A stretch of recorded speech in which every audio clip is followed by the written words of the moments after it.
Welcome to the program, everyone. My name is Brian Craig. This is where MAGA comes to talk, and of course, we got a lot to talk about. There's this new poll out that I want to go over. It's a poll of Trump running in 2028 for a historic third term. And this is something that's been talked about a lot in the last few months.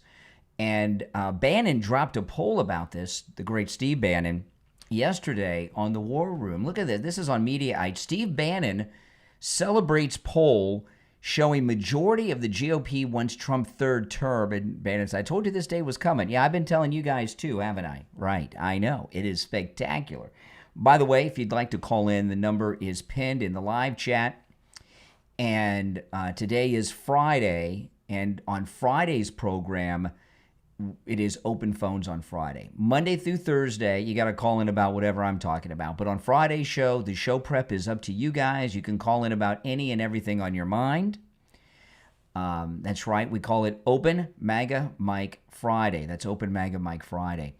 And yeah, so give me a call, 888-465-2631, 888-465-2631. So Bannon, look at this. This is in Mediaite. Steve Bannon took a victory lap this week after a new poll came out showing that a majority of Republicans, which is all that matters in this poll because the Democrats are going to vote for the few that are left, whatever idiot that they nominate. But so you only really want to poll Republicans on this because we're the ones that are going to pick the nominee. But anyway, Steve Bannon took a victory lap this week after a new poll came out showing that a majority of Republicans favor President Donald Trump seeking a third term, from which the U.S. Constitution bars him. Well, you can amend the Constitution. Dave Weigel at Semaphore, he broke the story. Republican voters want Trump to run for a third term 53-47. That's absolutely amazing for a third term. Isn't that something? 53-47.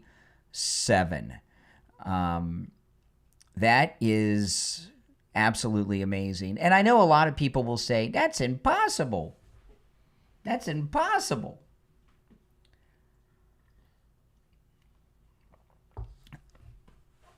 How many? Now, I knew all along because I told you guys this for years, but how many of you guys thought it would be impossible for President Trump to return to the presidency after everything they've done to him?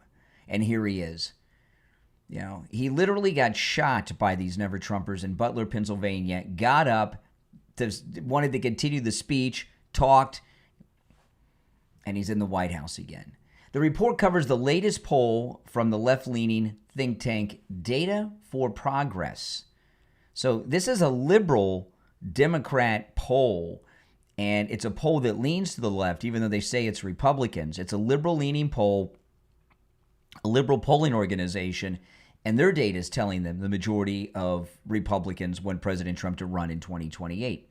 The survey of 1,247 likely voters, which is a scientific sample, the likely voters, conducted last week and provided first to Semaphore, found 53% of Republicans in favor of Trump running again in 2028. At the same time, Republicans were less likely than Democrats or independents to think that Trump would try to run again, a bid that would violate the 22nd Amendment and the two-term limit. No, you can amend that. That can be changed. Nearly 60% of Democrats also said they believe Trump will attempt to run for president again.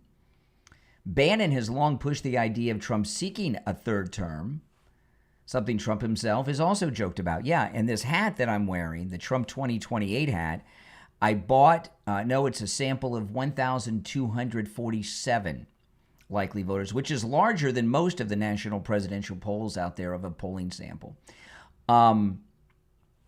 This Trump 2028 hat that I'm wearing, I bought this hat from the official Trump store. And they do sell this hat at the White House gift shop. Nearly 60% of Democrats also said they believe Trump will attempt to run for president again. Bannon has long pushed the idea of Trump seeking a third term, something Trump himself has also joked about. In March, Bannon predicted, now I've been saying it longer than March, guys, but that's okay, predicted Trump would not only run again, but that he would win a third term. In an interview with Chris Cuomo, that's Fredo, Bannon said, "We're working on it. I think we'll have a couple of alternatives. Let's just say that. We'll see what the definition of term limit is." Oh, isn't that something? You know, Bannon's a lawyer, don't forget. And then he said this to Fredo Cuomo. "Chris, as you know, I've had greater long shots than this. We've had greater long shots than Trump 2028, and we got a lot of stuff we're working on there. We're not prepared to talk about it publicly, but in a couple of months, I think we will be." Bannon added when pressed exactly how Trump would run again. So that's the great Steve Bannon. That would be amazing. And, you know, we really, truly need Trump for a third term. Things are, you know, everything he is doing is spectacular and beautiful. There's no mistaking that. But what he's doing, he's changing everything, right? I mean, he's a complete disruptor. I was talking last week that Victor Davis Hanson said that what President Trump's second term is a counter-revolution, the biggest counter-revolution in American politics since FDR when he was first elected in 1933, because that was a big rejection of business. People trusted that gilded age of business people until the Depression. And the reason that he was elected to 4 terms is because there was so much chaos going on that he was correcting, right? We had the Depression, we had the war, and people thought, well, hey, things that are going on are so important to deal with, it's not a good idea to change leadership in the middle of this crisis. And look at what President Trump is doing. Everything he is doing is amazing. One of the biggest problems in the United States is crime. And President Trump is the first person in the history of Washington, D.C., to actually stand up and do something about crime. Look, in Baltimore, they're asking for Trump to come to Baltimore now to rid Baltimore of its crime problem. Think about that. Minneapolis, they should definitely be on the list. Chicago certainly is on the list. You even have the D.C. mayor, Bowser, who was opposed to all of this, coming out, talking about what great work President Trump, Pam Bondi, and the rest have done with cleaning up crime in Washington, D.C. And this fight against crime in America's cities that President Trump started leading a fight against to stamp out in D.C. will spread to other cities and change a lot. Could you imagine how great would America be if we had incredibly low crime rates in these major cities? I think about that. I mean, it's amazing.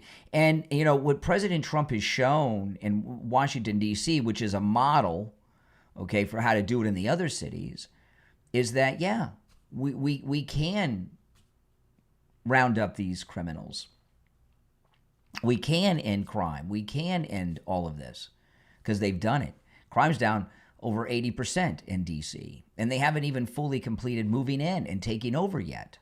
Now, if you're new to the program, my name is Brian Craig. This is where MAGA comes to talk. Make sure you follow and subscribe on whatever platform you're listening on. Now, there's something I can't play on the radio. Let me pull it up because of the language. So I want to play this now. I can play this here. This is Senator Mark Warner, another idiot in the aftermath of the tragedy in Minneapolis. I was talking yesterday on the program. It started with that idiot mayor in Minneapolis who said, prayers don't work and all that. And then all the liberals were talking against prayer, which was disgusting. And it's becoming the ice bucket challenge of the Democrats, meaning a trend, right? A trend among Democrats is trashing prayer. Now, I can't play this on the radio when we go live on the radio at 6 Eastern here because Mark Warner's using profanity, but I can play it to you guys online. Listen. I'm sure you've all heard about one more of these tragedies that took place in Minneapolis today.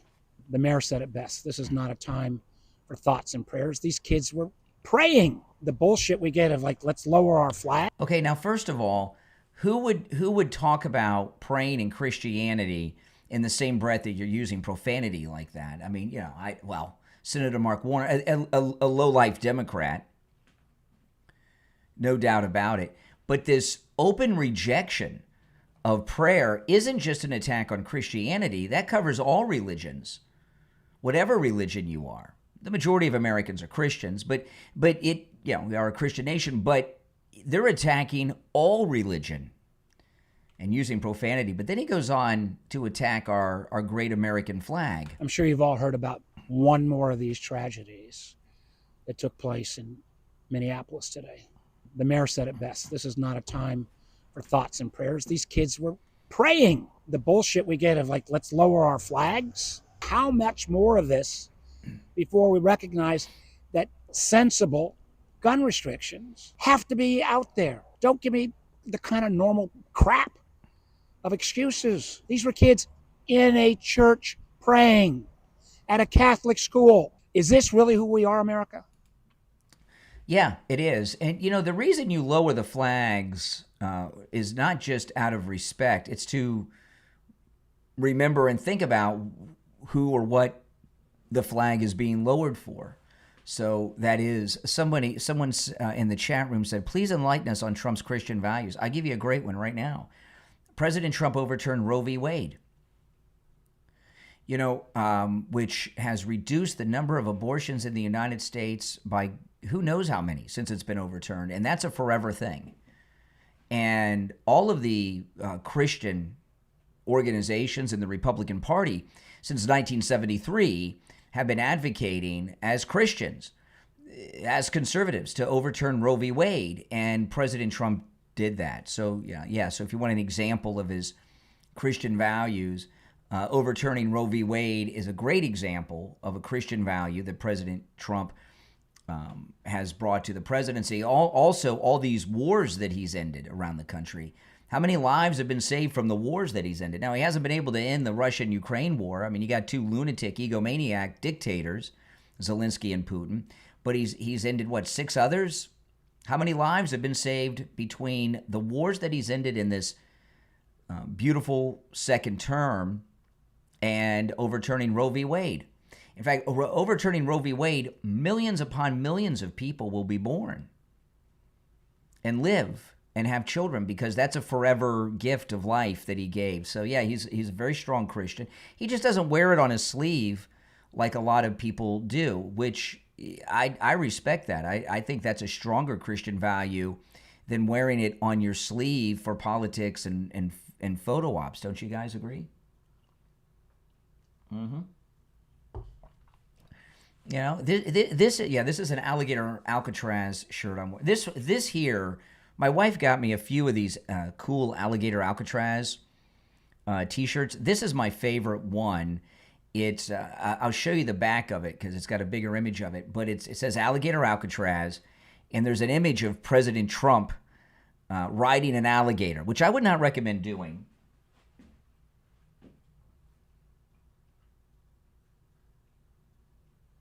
See, it's the same image on the back, just bigger.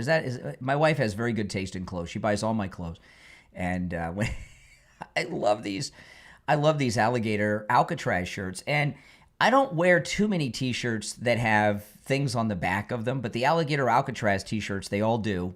They have the alligator Alcatraz on the back. And when I wear these alligator Alcatraz shirts, no matter where I go, I get compliments.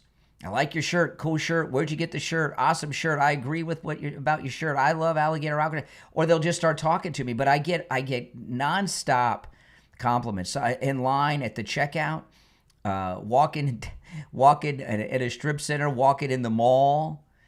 It really shows you how large and how strong MAGA is. Mm-hmm. Yeah, if you're new to the program, make sure you subscribe. Just to tell you quickly, I'm on the radio on a whole bunch of radio stations and morning drive, FM radio stations, from 6 till 9 a.m. weekday mornings. And I live stream on YouTube when I'm on the radio. So this is the pre-show. So doing a little pre-show here before I go on the radio. And I always do take live calls both in the pre-show, and I also do an after show and on the radio show. So let's take a couple of calls. You're on the air. What's your name? Where are you calling from? Hello, is this Satire? Are you Scott? Is that your name? Okay, I don't know what he's talking about. I know this, that if you know, all this talk about this god-awful incident in Minneapolis the other day, and the causes behind it, if you've been listening to my program in the last few months, I've been getting more and more calls from Gen Z men, young men who are Gen Z. They are Gen Z in general, but the males are worse than the women. But the women, it's true too, the young women. Gen Z is an angry, psychotic generation of people. You hear it with the phone calls. They're out of control, anger and rage and inappropriateness in conversations and word choices and everything.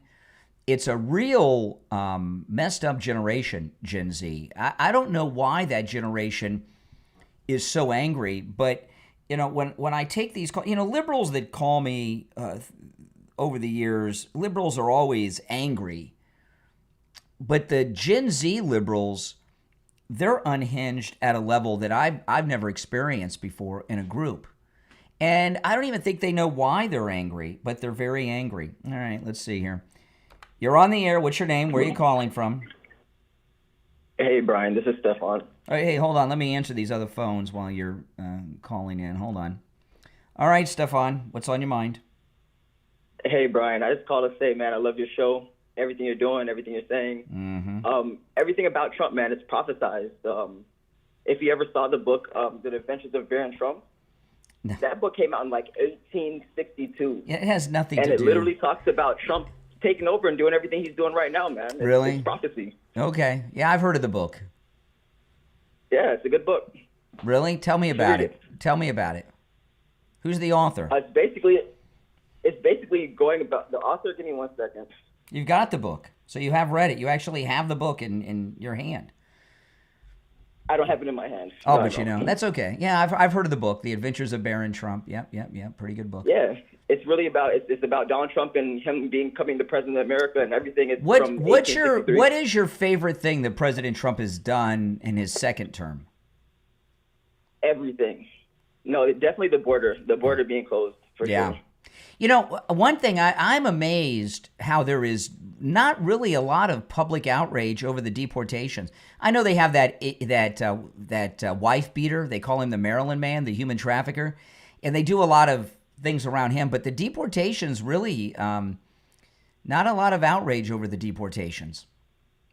Yeah, I mean, it's a good thing. It was too much nonsense going on in the country. I mean, it's time for us to take our country back. That's right, and we've done. All right, take care, man. All right. You're on the air. What's your name? Where are you calling from? Trump porks children with... Okay, all right. You're on the air. What's your name? Where are you calling from? This is Will.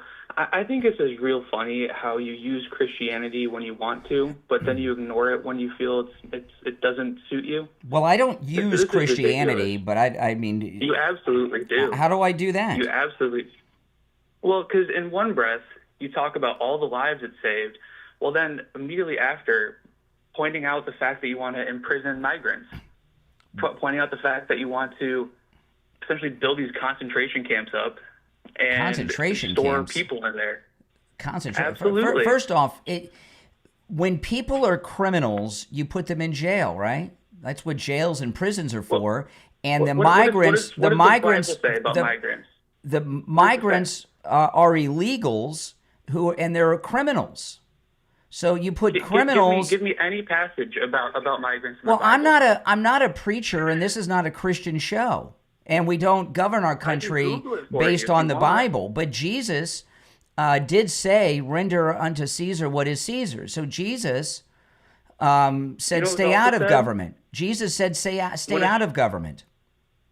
Then why do you talk about how Christian Trump is all the time? Someone You love asked talking about me. No, Christianity when it excuse comes to me. Trump. I don't talk about how Christian Trump is. Someone asked me. You love it. Excuse me. Someone asked. See what I mean about Gen Z guys? Out of control, rage. Someone asked me about Trump's Christianity, and I gave an example of how he overturned Roe v. Wade, which, of course, many children have been born since, hundreds of thousands by this point, millions as time goes on because of it. Of the Bible? Quick.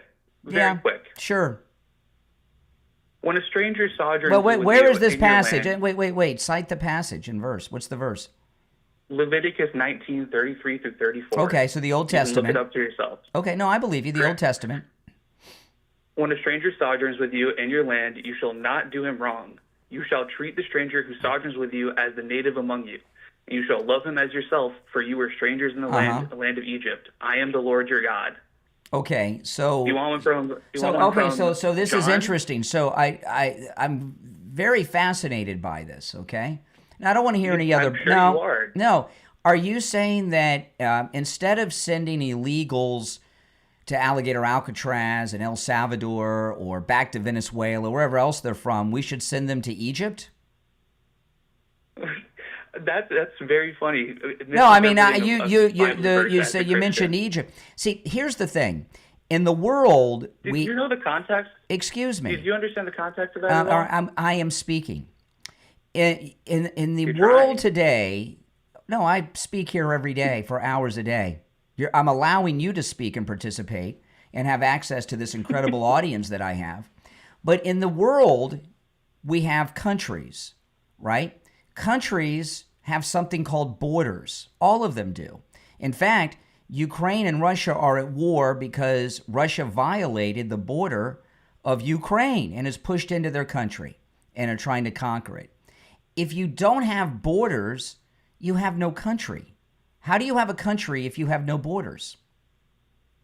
I didn't say I have no borders. I said treat people with respect. We do treat people with that. Excuse me. We do treat people with respect. Many of those, when you talk about immigrants, the First Lady of the United States, Melania Trump, is a naturalized U.S. citizen who came to the United States legally with a work visa, and she became a U.S. citizen through a legal process. We have a process to welcome immigrants from any country in the world, pretty much, that have clean records and such. But you just can't come here and set up a life and retire off of the welfare system, which many had been doing under Biden. Feed the poor? This is not a theocracy. We don't run the country based on what the Bible. We feed the poor. Oh, we do, but we're going to cut SNAP benefits in the new big, beautiful bill. No, there are people that are committing fraud that don't need the SNAP benefits. They choose not to work. There's no fraud with food stamps. There's no fraud with food stamps. Oh, my goodness. No fraud. Everyone who's receiving food stamps, SNAP benefits, and WIC is incapable of work. They're destitute and poor, and they have no other way to earn money or anything else other than if we give it to them. I mean, come on. Every country has a border. It is only the United States that the liberals believe is required to bring in everyone from every country, and that they're supposed to be able to live here. You know, I've had to renew my passport. We have our 10th annual MAGA cruise in March, which, by the way, you guys are invited, and you should go on our MAGA cruise. Let me give you the number for Ian at Cruise and Travel Depot. And here's hold on a second, guys. Let me pull up the here we go. Yes, this is a video from one of our cruises I put together. The number on the screen, 561-244-5779. That's Ian at Cruise and Travel Depot. Give him a call and join us. But I had to renew my passport. This is our 10th annual cruise. We're going to Antigua, Nassau in the Bahamas, and the Virgin Islands. And passports they expire every 10 years. I can't board the ship and go to Antigua, Nassau, and I don't know if we're going to the British or the U.S. Virgin Islands. I'd forgotten. But I can't board the ship without a passport. And I'm only going to be going to these countries for a couple of hours and have a good time with many of you in this audience. Why do I need documents and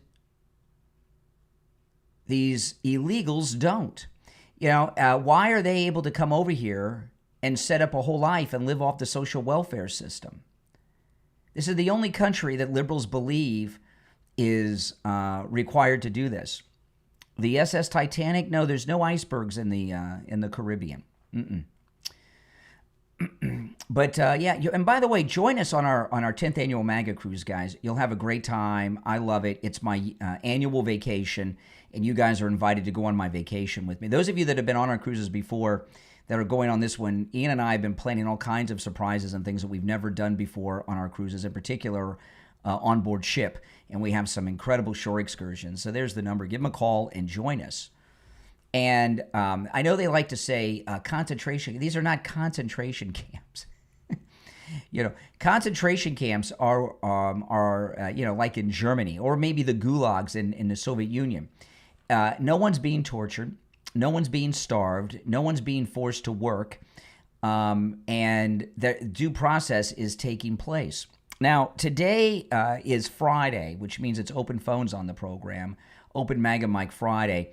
Anything and everything on your mind is fair game on Friday's show for you guys to call in about. You don't have to call in about what I'm talking about. Here's a idiot on CNN here. They're talking about the tragedy the other day. Well, this gets a little nuanced, and I teach a class on this in Georgetown. This individual appears to be what we call a nihilist. And not to get into too much detail about their ideology, they believe that no lives matter. I believe that calling this or investigating this as an attack against Catholics, I believe, is a little disingenuous, and it plays into the far right's narrative about Christians being under attack in this country. Oh, my goodness. So we have a hate crime committed against Christians, in particular Catholics. I'm Catholic, and we have this leftist from Georgetown telling us it's not a hate crime. He specifically targeted them. Clearly, since this person went to this school, it appears to be, and we don't know their background. But I think that we're starting to see the creepings of the politicization of this tragedy. And you'll start seeing that more and more. I've already seen that online from some lawmakers. But with that said, I appreciate any hate crime to be investigated as an act of domestic terrorism, so long as it's within the scopes and the reasonability of the law and really meets the purposes of what we're looking to do in terms of the investigation. Okay. So the left, this story is already evaporating, although we've got a new wrinkle, which I'm going to cover today. The monster's mother is not cooperating with authorities. She's lawyered up, okay, which is very strange and unusual in these situations, isn't it? The left are just freaking out because this monster in Minneapolis, he's a left-wing Democrat, right? He's trans, a Democrat. He hated Trump. He supported the Palestinians against the Israelis. He's an anti-Semite. He obviously hates Christians, Catholics in particular. And what you've seen since this monstrous act took place, where babies' lives were taken from this earth by this animal, whose name I won't say, what you've heard from the left is nothing but a defense of him and trans people. They've been telling us this has nothing to do with the fact that he's a left-wing Democrat. This is not a time to blame trans people. No, I don't hear them talking at all about the victims or even the community that were directly affected by this. It's all a deflection and a defense of the people responsible for it. And there's a story today that idiot governor, Tim Walz, that he refused to give extra security to the Catholics who had asked for it, even though they have a major budget surplus for such things. I got a story about it I'm going to cover on the program later today. And you know why he didn't approve it?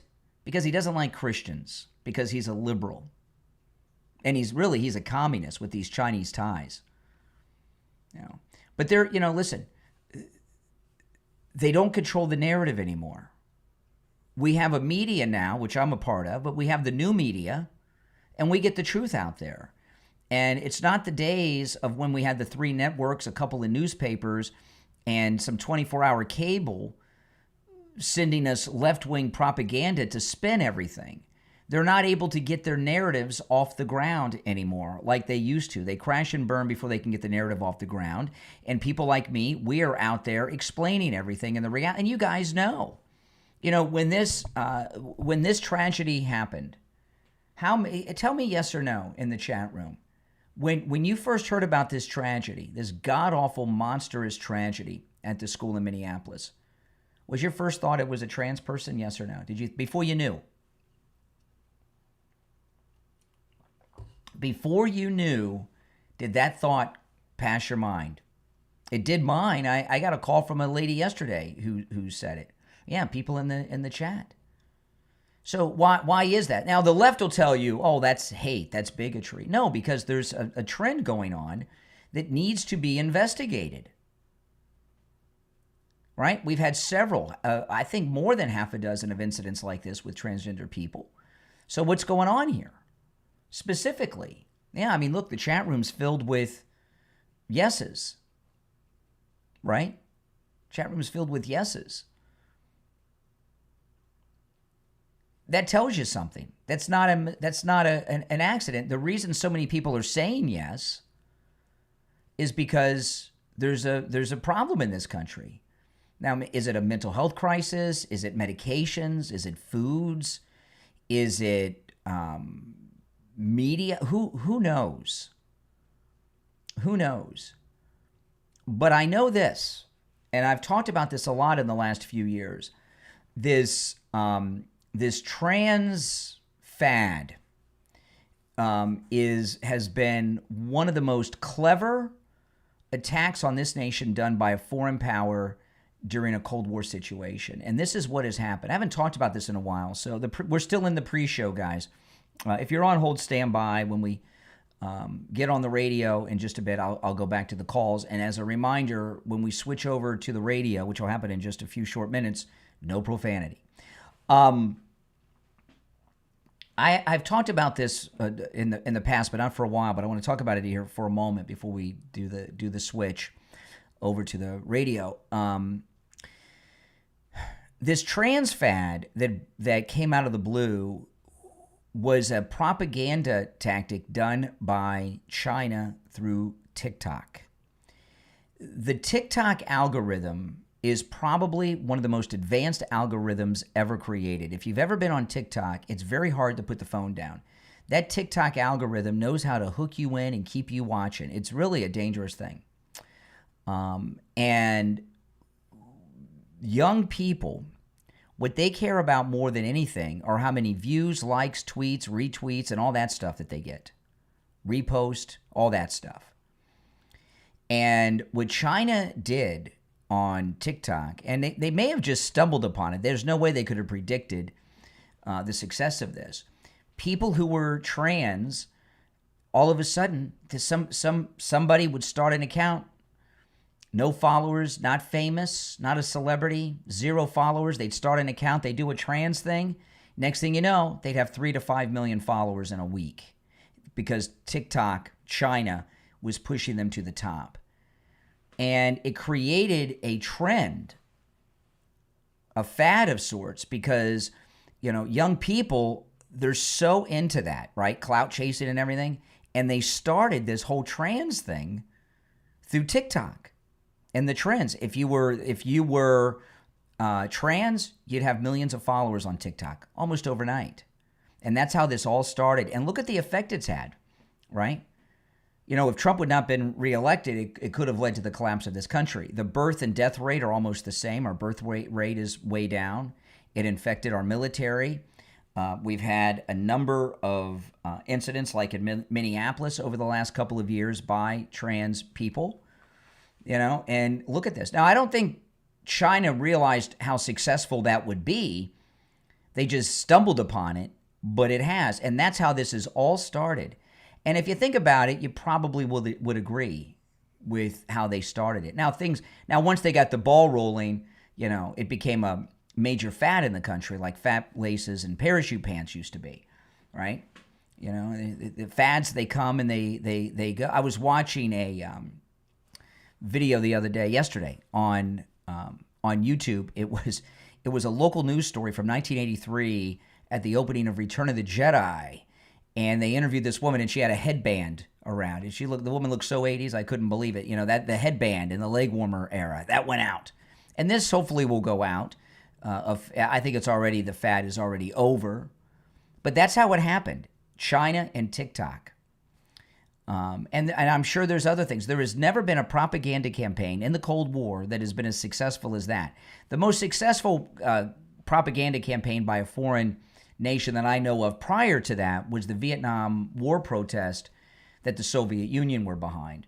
But TikTok took it to China took it to a whole new level with TikTok, and had amazing success. All right, we're just a short time waiting to hear from Mike at the radio station. We got about, 4 or 5 minutes until we go live on the radio. So if you're on hold, hang in there. I'm not going to. I don't take any calls when we get close to the switch over, just in case we mistakenly get put on the air, which can happen. So I'm not going to do that until we go live on the radio. So if you're on hold, you'll have to hang in there. But that's how it happened, and you know, the re-election of Donald Trump and all of his policies are absolutely perfect and have done incredible things. Like we were talking about the border and things like that. But him stopping the woke agenda has been a success at a level that I don't think we fully appreciate, because we're living through this and we're going through the news day to day. And a lot of times when you're living through these things, you don't realize what you're living through until later, and you reflect on it, 20 years later. But I could see it happening now. What would this country have been like today if Willie Brown's girlfriend, Kamala Harris, had become the president? What would this country be like today? Well, there'd be a lot of people alive who wouldn't be, right?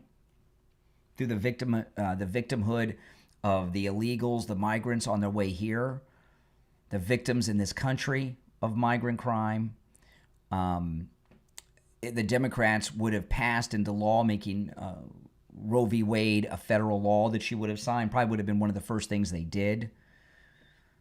All the lives that have been saved by President Trump with the security operation in D.C., those people would no longer be with us. I mean, this country just would have been a terrible place if the wokesters would have been allowed to continue. Okay, here, if you're on hold, you're going to have to hang in there. Okay, we've got about 3 or so minutes,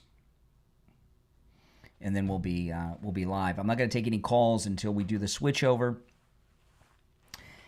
Okay, hold on. I got to get my ad copy together. Okay.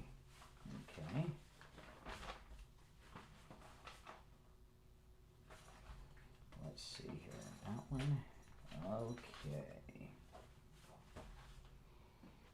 Okay. Still organizing. We're about to switch over. Right now it's the top of the hour break at the radio station. If you're new, make sure you subscribe, and everyone click that notification bell, because I noticed it's been this is day 8 of the expansion. I've taken our 3-hour show and expanded it to a 4-hour show, and this is day 8 of that. I started it Thursday last week, and I go live in the morning as soon as I can get set up. Right? Starbucks opens at 5. I get my coffee, and I come back to the studio and fire everything up. And that's usually around 5:20-ish. But between 5:20, 5:30, I'll be going live every day. Click that notification bell, and you'll get the notification when I go live and do the pre-show.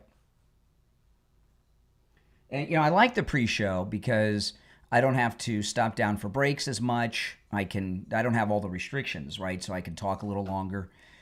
When you guys call, I don't have the language restrictions with the callers in the pre-show. And I also continue after as well. We sign off at 9. So when we're coming into the last segment and I sign off the radio at 9, I'm still going to be here for a while. So don't go away at the end when we get around 9 o'clock. We got about 2 minutes, and we'll be live on the radio.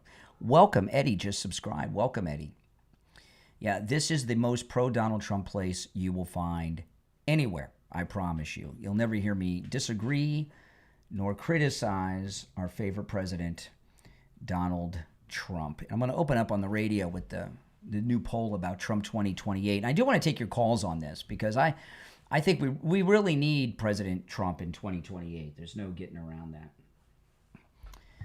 Okay, let me check our times. Okay, 1 minute. We're 1 minute away.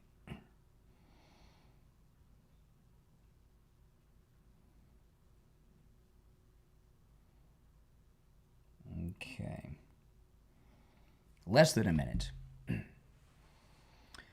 Oh, man. Welcome, everyone. Where's everyone located? Let me know in the chat, like, what state or what country you're in.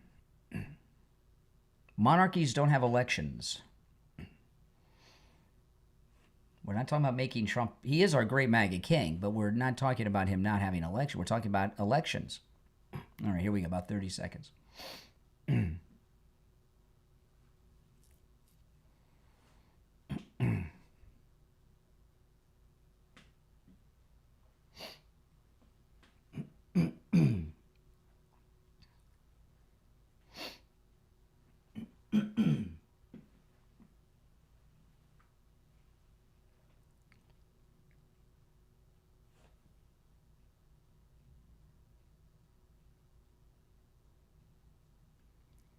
Welcome to the program, everyone. My name is Brian Craig. This is where MAGA comes to talk. You're listening to Florida's longest-running radio show, The Steve Kane Show, on the radio since 1977, celebrating 49 years on the radio. Holy smokes. I know, isn't it exciting? I'm excited. You guys excited? Oh, man. We've got so much to cover today.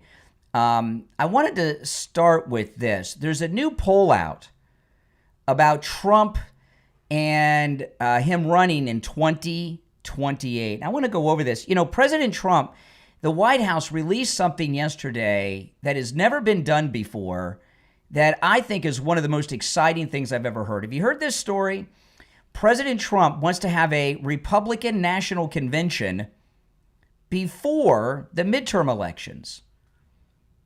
This is a wonderful thing. Yeah. You know, the national conventions, the Democrats, I don't even know why they had it. They nominated someone who didn't get a single vote last time. The midterm Republican national conventions. You know, the national conventions of both political parties are really a pep rally. It's a national pep rally. It's kind of like the Comic-Con of each political party. And the purpose of the convention, we have them every 4 years to nominate who's going to be president and vice president. But the purpose of the convention is to get the rank and file of the party all jazzed up.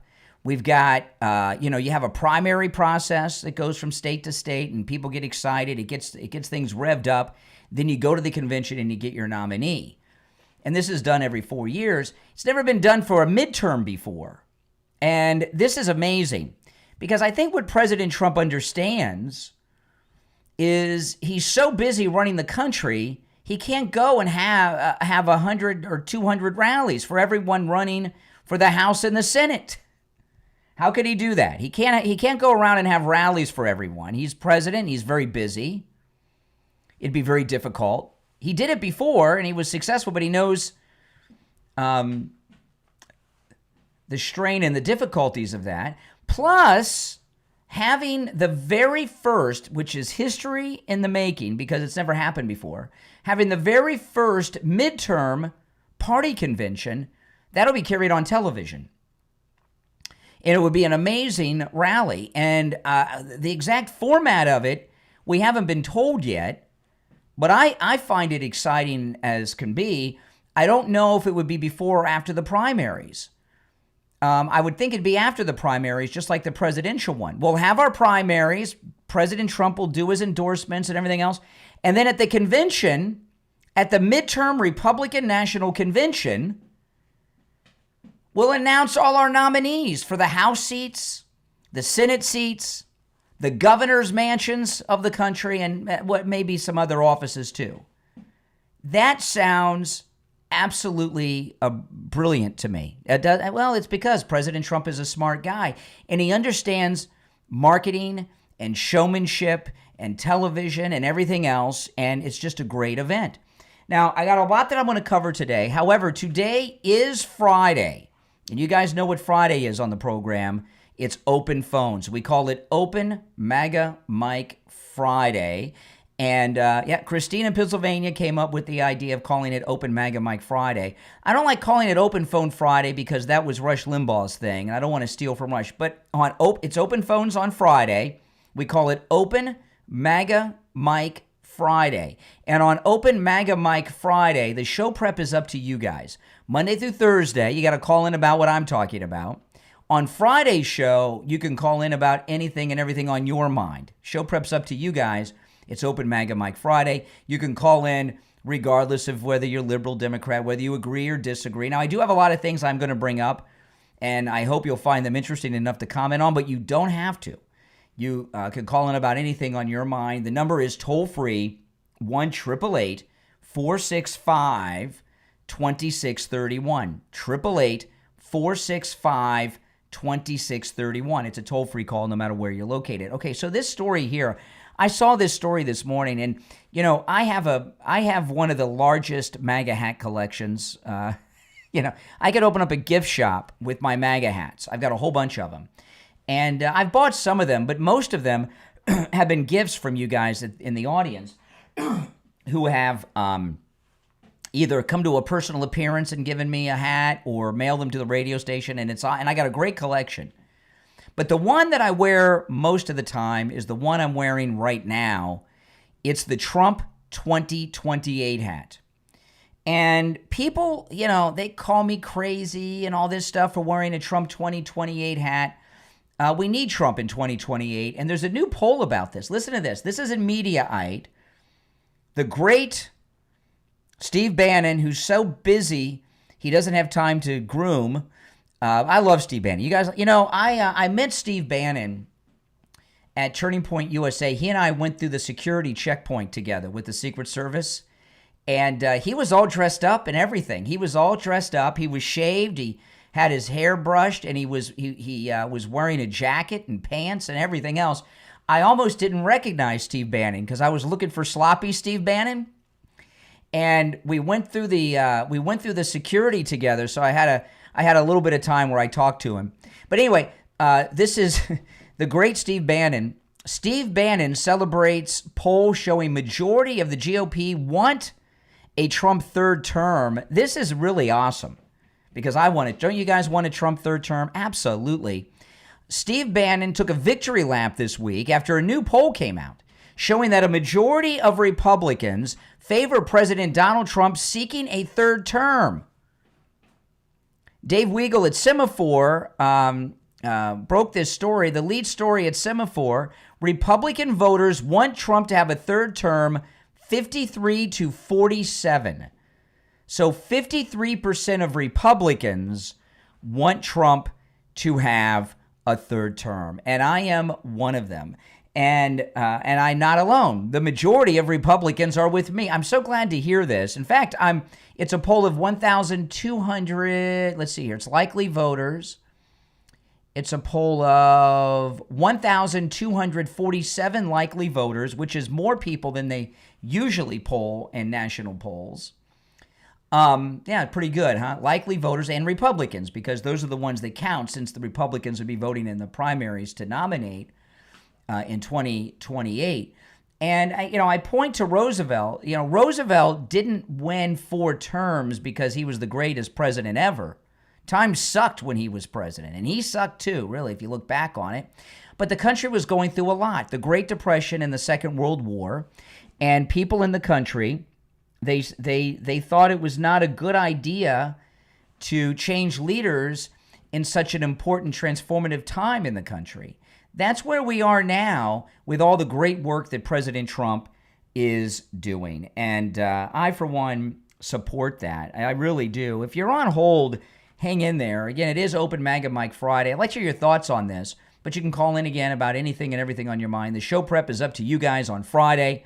888-465-2631. You may have noticed it rains pretty much every afternoon in Florida now. I love it. I love the rain. It's hot, so it cools things off. But the rains have you noticed the rains have been hard, man? The rains have been hard. And, I was doing some audio production for my podcast, and the rains were so hard I had to wait for the rain to stop to do it because I have a noise-canceling mic, but that rain was loud, man. It was loud. If you've got a wet spot on your ceiling, even if it's a small one, the size of a coin, you've got a leak in your roof, and you want to call Tom Laporta at Laporta Roofing. He's a good MAGA guy who will never sell you a roof you do not need. If you need a simple repair, Tom Laporta will do it. He covers both the east and west coast of Florida and everywhere in between. I'm going to give you his number. This rings directly to his cell phone. Now, you can also go to his website, LaportaRoofing.com. And at LaportaRoofing.com, you'll find the office number there, and you're welcome to call the office as well. And you'll see that number at LaportaRoofing.com. However, if you want to get the owner himself, Tom Laporta, call or text him on his cell phone, 954-604-4602. 954-604-4602. That's 954-604-4602. We'll be right back with your calls. Welcome, everyone. If you're new, make sure that you subscribe, all right? I'm going to try to take every break on time today. I've been late on every break the rest of the week, which messes everything up. So I got to try to take all the breaks on time. And I was about on time with that one, but about a minute late. If I take the breaks on time, the show flows better. If I get behind, we get jammed up and have back-to-back breaks too much.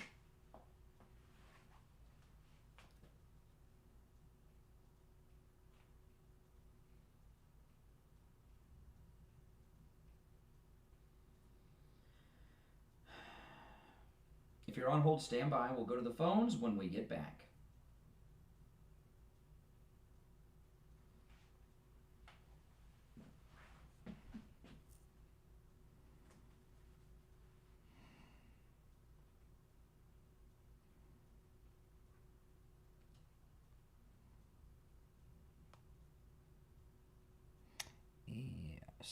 Let's see. Okay, we'll be back in just a couple of minutes, guys. Oh, man. Do any of you guys watch Dexter? I watched the latest episode of Dexter Resurrection right before I went to Starbucks this morning. It was very good. Very good episode. I can't be the only one that watches Dexter. If you're on hold, stand by. I'm going to go to the phones when we get back. Yes, good morning, everyone. Welcome.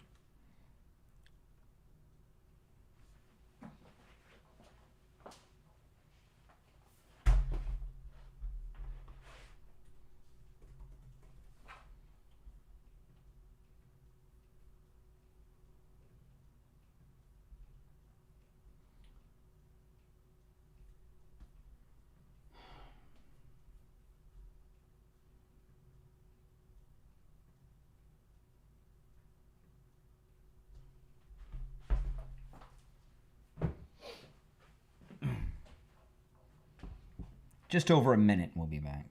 All right? Maybe a little longer than that.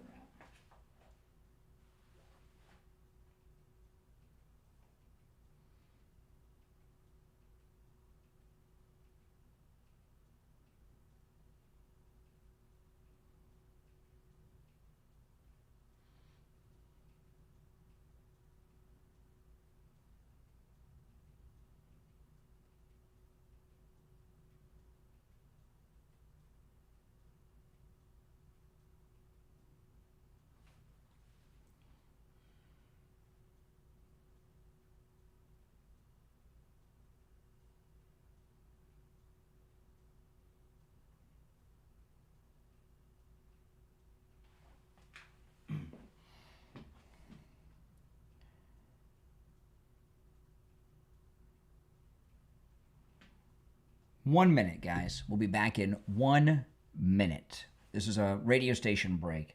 I'm going to work hard to take all the breaks on time today. I've been late on every break this week, and it messes everything up.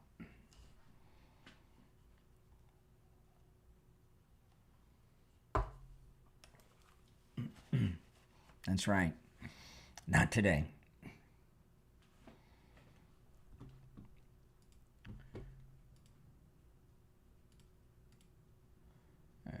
Okay.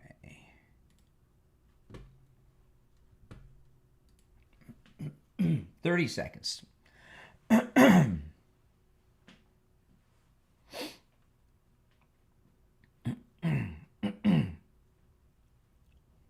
That's right. Yes or no? Do you want Trump to run in 2028? Yes or no in the chat. Let me know.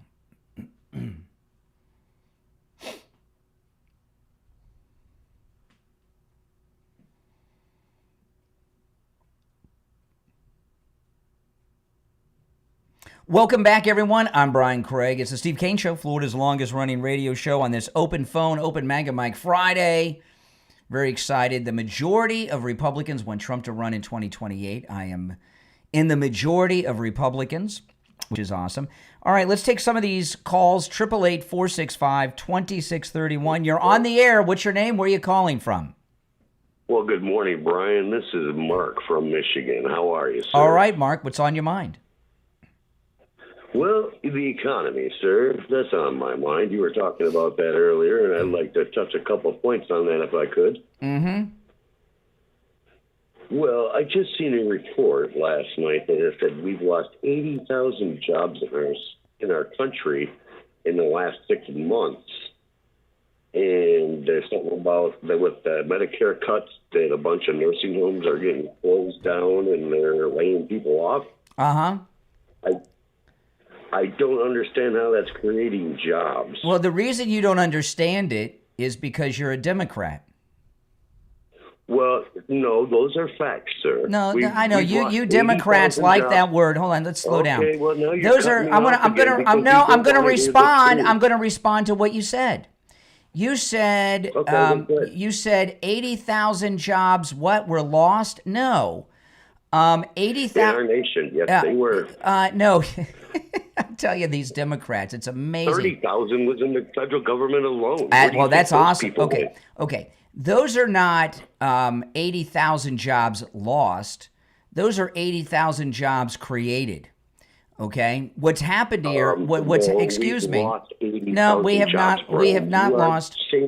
No, what has happened is the illegals are now out of work. Illegals that have been taking jobs, oftentimes very skilled and well-paying jobs, they're out of work. Those are new job openings, like all the illegal truck drivers that are being taken off the road as an example. You know, they count those as jobs lost, but they're actually job openings, job gains. So far as the government workers, the government's too big, okay? We got to reduce the size of government. It's ridiculous. Okay. Well, you're talking about all the jobs created. Why is all the crops and produce in several states and cherry trees in Oregon, all the fruit and produce is rotting in the fields, sir? Well, I don't know about the particular rotting problem, but excuse me, Michigan. I know that Whitmer's your governor, and I've seen her, and she's not a very pleasant person. I guess that's just the Michigan way. Our state doesn't have debt, sir. But President Trump is not deporting the farm workers. So I don't know what you're talking about. He's going right in the farm fields and grabbing people up. No, forest fires in Oregon. He said. Look at this. Calm down, Mister. Hold on a second. Calm down, Mister. Calm down, Mr. Michigan. Excuse me. Calm down, Michigan. You sound like one of these Gen Z soy boys. Calm down. You're all excited. I know Trump 2020. President Trump has said on multiple times he has ordered ICE not to deport farm workers. Checking their IDs and shit. All right, first dump of the day. Grown man's got to use the word. Oh my goodness. See what I mean? These first dump of the day, Mike. I didn't expect that from a grown adult man. I expect it from these soy boys. Okay, so it's 80,000. If you even buy their statistics from these leftists in these liberal states, those are not jobs lost. Those are jobs that are created because the illegals are being run out of work. And the illegals are not just working as farmhands, by the way. They have very skilled jobs at all kinds of levels of things around this country. One of the reasons wages are low is because illegals have infiltrated so many high-skilled jobs that pay good money. Like the truck drivers is one we're talking about a lot. And it's brought wages down because they work for a lot less, okay? So they count an illegal being run out of work because they're illegal as a job lost. That's a job opening that's just been created. I got a nephew who's going to truck driving school because it's a great new field to go into that's really been closed down because of the illegals. All right, let's go. The delay is re-engaged. You're on the air. What's your name? Where are you calling from? Curtis Shores. I'm Okay. from Waverly Hall, Georgia. Okay, Georgia, what's on your mind? I really just want to maybe speak about is there anything going on in America where people are bombarded with just overload, I don't know what you mean. basically What kind of overload are people being bombarded with? Winning from Trump? just America no, not winning? from Trump, no. Winning? Say it again? Winning? All this Trump winning? You're overwhelmed by it? No, I like Trump. Yeah, I know. I The think winning. he's great for the country. Yeah, he is. He's great for the world. So what are people being bombarded with and overwhelmed with that you're referencing?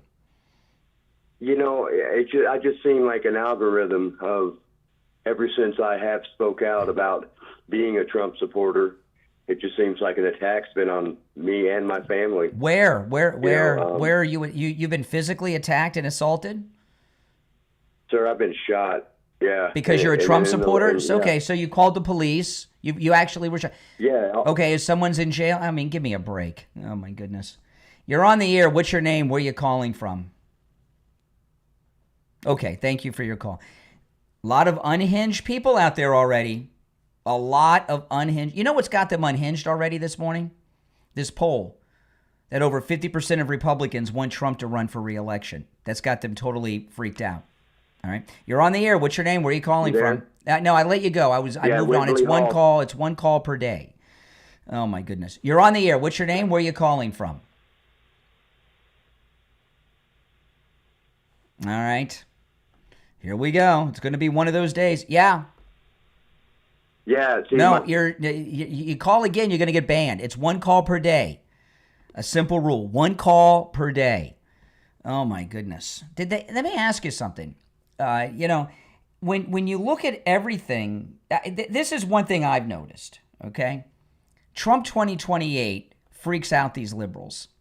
It just freaks them out at a level that I just can't even hardly measure, right? You can hear the hysterics on the phone from it. Just the idea of it. Out of everything involving our great President Trump, why is the thought of that freaking them out so much? I really don't know. But I'm going to tell you that today I'm going to do something that I tried to do a few months ago, and I was doing okay for a little while. But today I have failed at it. And what that is, I'm going to try to take all of our breaks on time today. And that's a very difficult thing for me to do. It always has been a difficult thing for me to do. But I'm very much going to try to do that today. But I'm looking, who am I going to tell you about? Oh, yes. I got to get the number, though. Hold on. I want to talk about Friendly Tire in Margate. Friendly Tire in Margate, I've been a customer there for, about 15 to 20 years now. All the tires in my family and in my extended family are Friendly Tire tires. You'll find the lowest prices on tires anywhere at Friendly Tire in Margate. Friendly Mike's a good guy. He's got all the name brands you know and love. I like Firestone, but whatever you're into, Bridgestone, whatever brand, Pirelli, whatever brand you like, he can get them all. You can get new tires, out the door and on the road for as low as $75 a tire at Friendly Tire in Margate, because Friendly Mike does not charge you to balance the tire, mount your tire, or even dispose of your old ones, as low as $75. And it's important to let you know that is on common sizes that fit some of the most common vehicles on the road today. Okay, I'm not talking about little golf cart tires or Fiat tires. I'm talking about some of the most popular cars on the road, as low as $75 a tire. You can get tires for any type of vehicle. If you have commercial vehicles, give them a call. And we have listeners that take dump trucks over there. It's if you've got a Tesla, he's got the special tools for Tesla tires, gets great deals on those. If you have run flats, like I have on one of my cars, the lowest prices on the car I have now with run flats, I would not have bought it if I did not know Friendly Mike at Friendly Tire. He has incredible prices on run flats. Give him a call. Mike will give you a quote right over the phone. 954-977-9445. 954-977-9445. That's 954-977-9445 for Friendly Tire in Margate. We'll be right back. Oh, boy.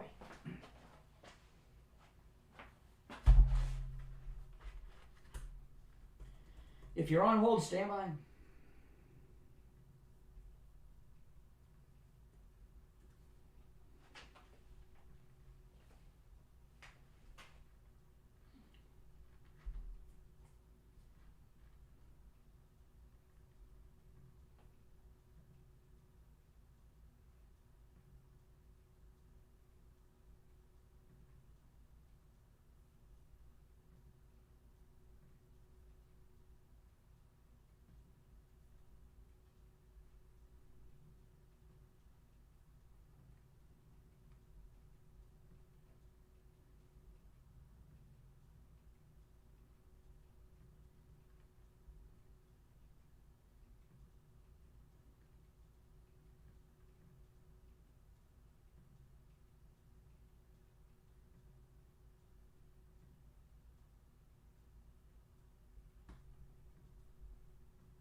Oh, man. If you're on hold, don't go anywhere. We'll be back shortly.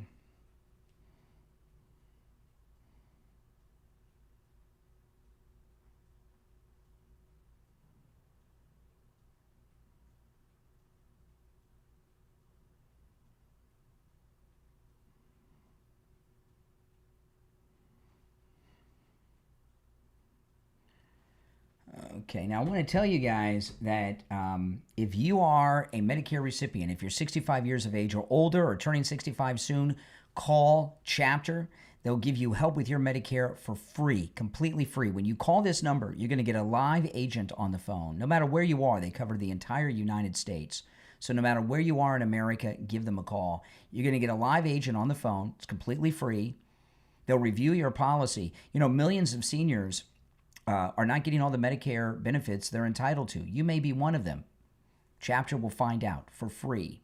The average Chapter client saves over $1,100 a year on their Medicare. They'll review, make sure you're not paying too much too. So give them a call. Also, open enrollment is coming up soon. Open enrollment is a busy time of year. Call, make contact with an agent over at Chapter so that when open enrollment comes around, you've got a relationship with an agent and you go right to the front of the line. The number's in the description of the video. It's on your screen. Here it is, 805-754-3033. 805-754-3033. 805-754-3033. Give Chapter a call. You'll be glad you did. I promise you. Oh, man. Okay. Where are we? We got about a minute. Less than a minute.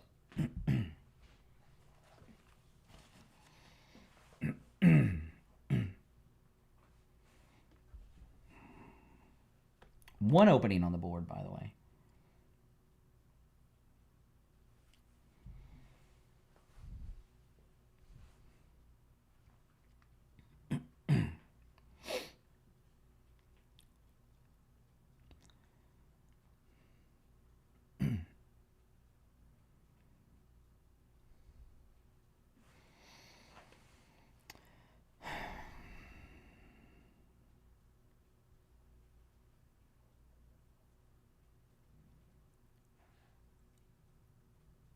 Welcome back, everyone. I'm Brian Craig. It's the Steve Kane Show. Open MAGA Mic Friday. Back to the phones we go. You're on the air. What's your name? Where are you calling from? Good morning, Brian. Kurt from Maine. Listen, to all them liberals out there, just take a relax a little bit and just listen to what people are trying to tell you. You've been told wrong for years now, and now the truth is coming out. Yes, Trump, the world needs him. That's right. Plain and simple. That's right. So, I mean, we've been told a lie pretty much all our lives. The last president that tried telling us the truth, they unalived him. You know what I mean? So, there's no strings attached. Trump's going to train. And That's true. it's a chain that's held by steel, not strings. That's right. You All know? right. Absolutely, I know. You're on the air. What's your name? Where are you calling from? Yes, hello, Brian. I'm from New Mexico. My name is Dimitri. How are you, sir? All right, Dimitri in New Mexico. What's on your mind? Not too much, sir. I moved to this country several years ago, and I've been working as a mechanic for the past several years, and I don't understand why you get so many callers that hate this country. It's very sad to hear. I'm sorry that you have to put up with that, sir. Yeah, well, they're a bunch of spoiled babies that are living off of mommy and daddy, even though they're grown men, and they don't understand the way of they don't understand the way of the world. Yes, I suppose that's true. And my question, sir, is that pardon me, is that I don't understand why they have a problem with Trump 2028. You said earlier in your show, you said that they are very bothered by that. Why do you think that is?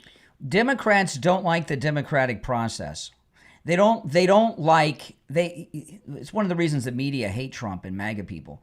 They don't like the fact that I'll put it another way, taken away from politics. If you've ever been dumped by a girl when you were young? Girl ever break up with you?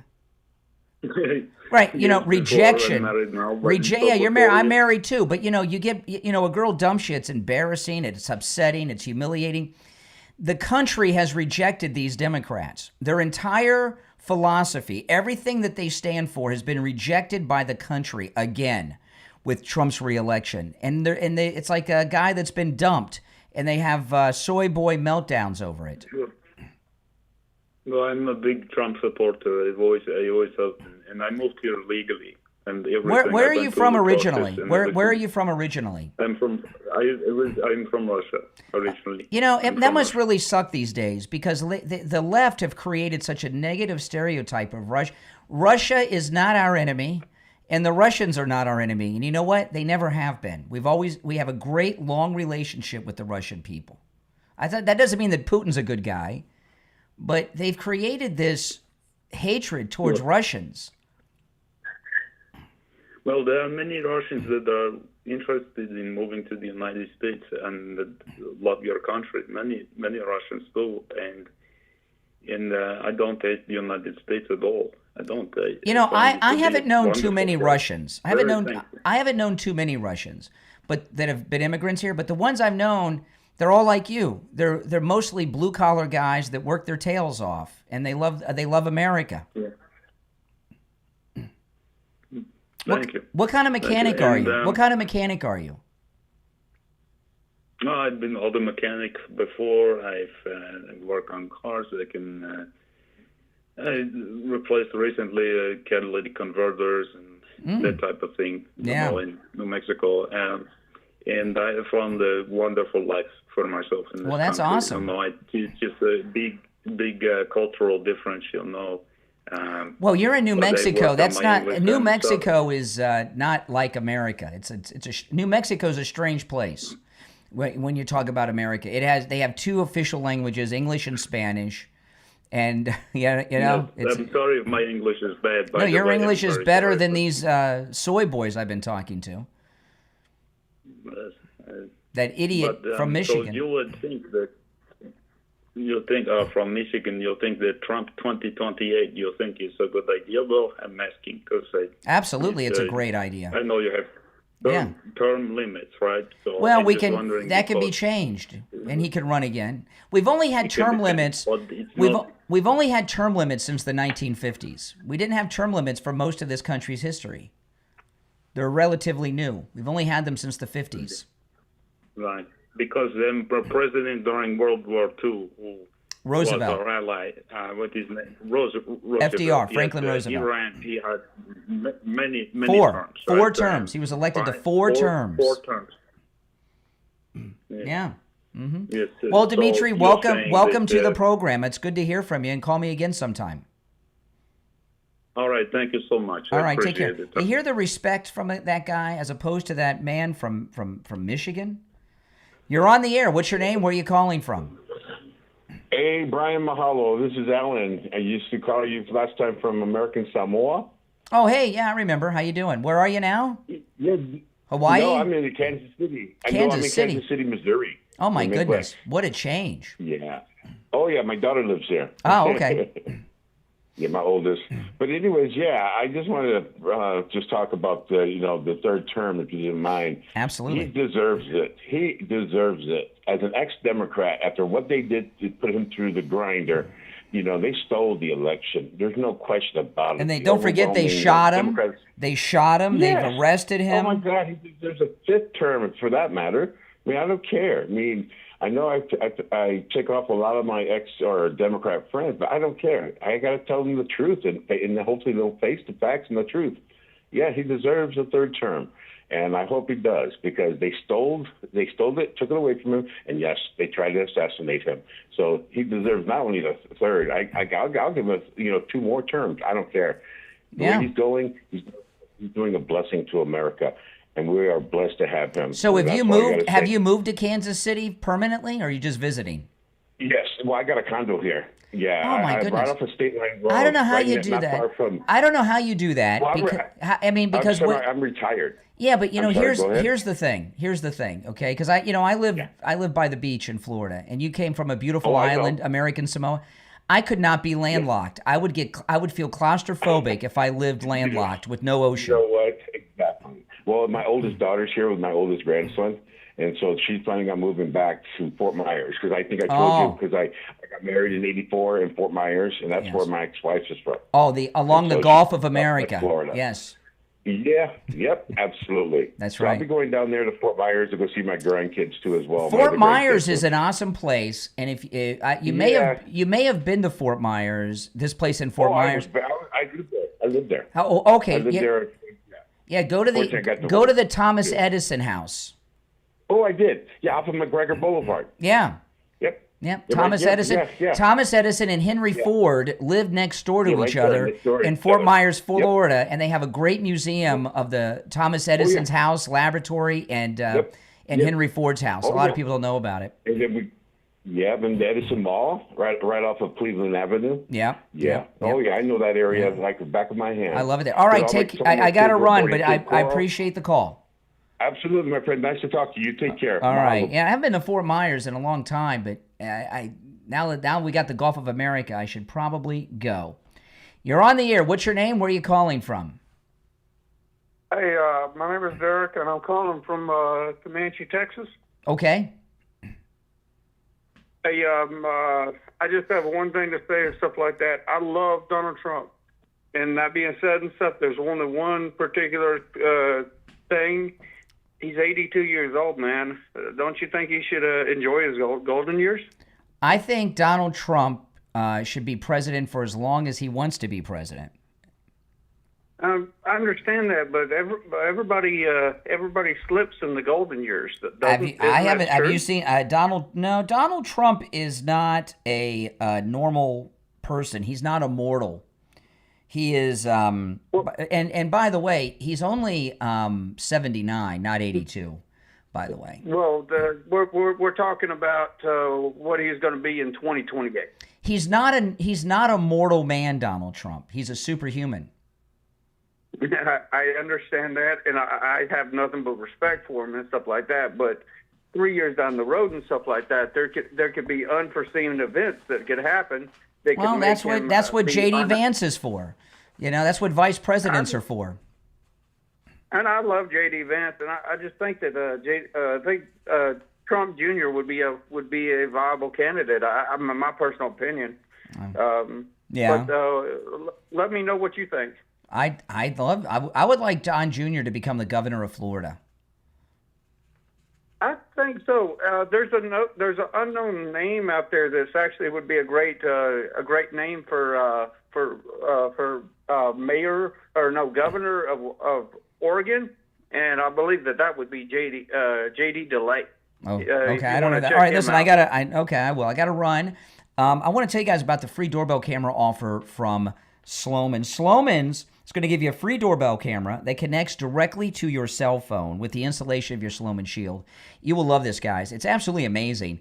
You know, you get a notification every time there's movement at your door, no matter where you are.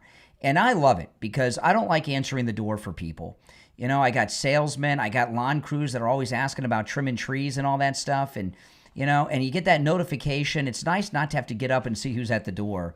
And by the way, you get that notification on your cell phone no matter where you are. Also, that's a pretty good deal, just the doorbell camera itself, right? But also, Sloman's is going to give you a free customized home security system and professional installation when you use their low-cost central station monitoring. You get an LED touchscreen, a motion detector, 10 contacts, a lifetime warranty, a backup battery, plus a free doorbell camera with the installation of your Sloman Shield. Here's the number, toll-free, 833-283-5050. 833-283-5050. All right, we're going to take our break. If you're on hold, stand by. It is Open MAGA Mike Friday, open phones on Friday. You're welcome to call in about any and everything on your mind on Friday's show. The number toll-free, 1-888-465-2631. 888-465-2631. We'll be right back.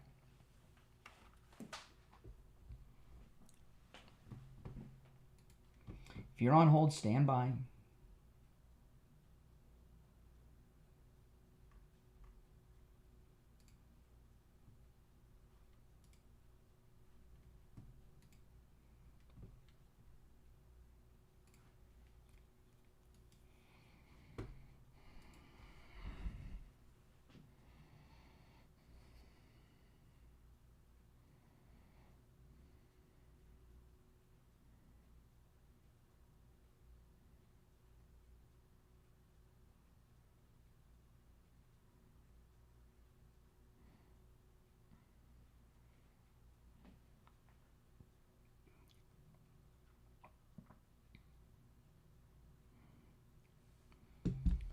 We'll be back in just a couple of minutes, guys.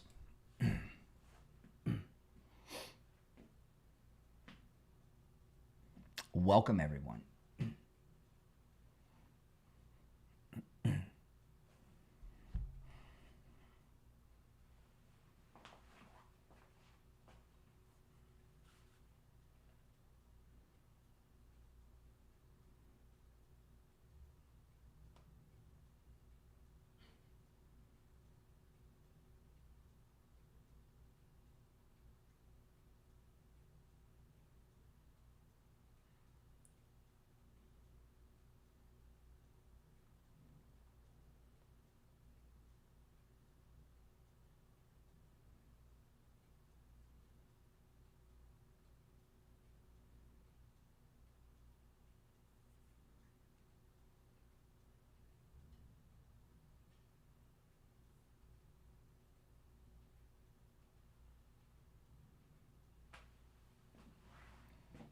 Okay, less than 2 minutes, we'll be back, guys.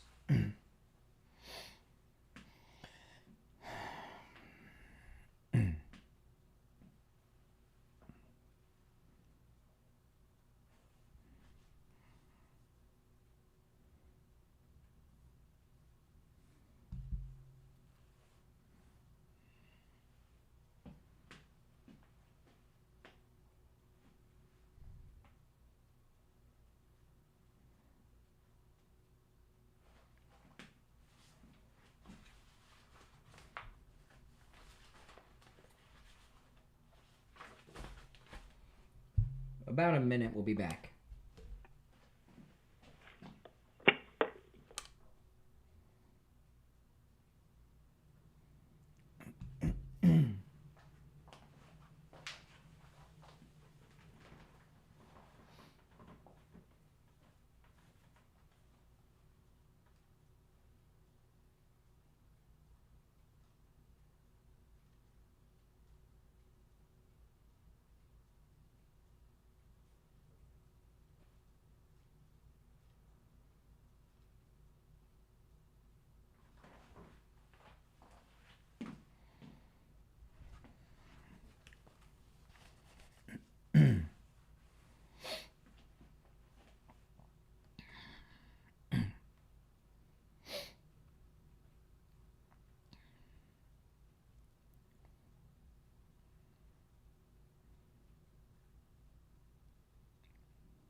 Welcome back. I'm Brian Craig. It's the Steve Kane Show, Florida's longest-running radio show on this Open MAGA Mic Open Phone Friday. Let's go back to the phones. You're on the air. What's your name? Where are you calling from? Hey, it's Connor from San Diego. Hey, Connor. What's up?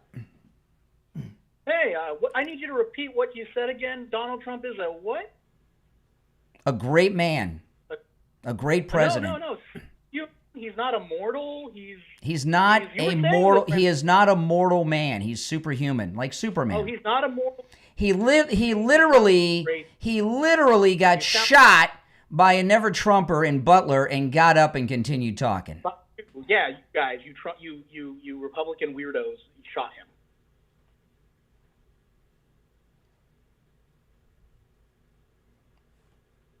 him. It's dead air. You called me. Yeah, I'm talking. Yeah, no, to you. he is a superhuman. I'll give you an example of what I mean. Okay, I watch his schedule. He's 79 years old. I can't even hardly keep up with him watching him on television and online. I mean, he has more energy than a 40-year-old man. Not really. He's really old and looks tired, and those sores on his ankles and his hands don't look so good. Why do you care? You don't like him anyway. Nothing about Trump will. He looks great to me. He's going all day. He's taken our country back from the invading illegals. Invading illegals, huh? Yes, the invading illegals. Yes, from the southern border. This is news to you? You sound like the Nazis in 1945, like 1945. The difference. Gotta get rid of these illegal Jews. No, right? no. What happened with the Germans was much. It's nothing like that. What they did, in Germany was deport German citizens. They declared people no longer German citizens. These are not right. Yeah, so kind of like the people seeking their immigration status. No, because the Germans deported them to concentration camps where they killed them. Really? Because Mr. Garcia came back recently, right? And you guys can't prove he was MS-13 like you said constantly. No. In fact, he's been. It has been proven that he's a human trafficker and he beats his wife. You haven't proved it in court. It has been proven in court. You're just lying. Okay, Mr. Levitt, this is something. All right, there we go. I tell you. I do my best with these callers, but they just. I told you about the. You're on. Yeah, Mike, go ahead. If you want a little bit honest about this whole thing, we should be talking about Trump fourth term instead of a third term. But we know what happened with that because of the 2020 election. But yeah, I mean, and basically. The only thing that's standing in front of that is the 22nd Amendment of the Constitution. Mm-hmm. So it is this whole thing. It is what it is. But I'd love a third term for Trump. Oh yeah, me too. Me too. I mean, he's got to finish the job. He needs another term to get these things done. Yeah, and it would give whoever it would be the next person up, it would give them another 4 years of seasoning before they eventually would have to take over. And maybe he would have a third vice president. Maybe JD would go do something else or stay with him. I don't know. But yeah, Trump 2028 sounds good to me. Yep. All right, take care. See, that was one time. Mike, because I'm so short with Mike, he didn't expect to be on that long, so, he kind of ran out of things to say on his own.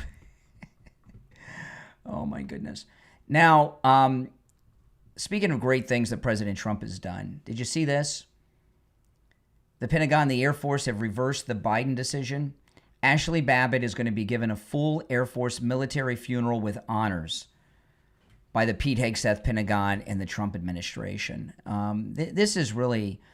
an amazing thing. And I understand that maybe the family wants privacy, but I hope that they allow Ashley Babbitt's military funeral to be covered. And I don't expect the television media to air it, although I think they should. It's historic. Ashley Babbitt, if you watch the full footage that was actually taken, I can't remember the guy's name. There was a BLMer who was working for the network, the fake news media. A couple different news outlets were paying him, and he was covered head to toe in MAGA gear. And he filmed all that stuff in that little corridor. And if you've ever seen the full video, what you see is Ashley Babbitt trying to stop what was going on. She's pleading with Capitol Police officers to stop this. And they stood there against the wall and did nothing. And then she was killed. And the Autopen administration of the corrupt Joe Biden denied her a military funeral. And now the Trump administration is going to give it to her. And I know the family, and I understand the privacy. I get it. But I think it would help the nation heal if they aired the Ashley Babbitt military funeral on television, don't you? At least let Right Side live stream it. Right Side Broadcasting. I would watch it. And I think millions of people would.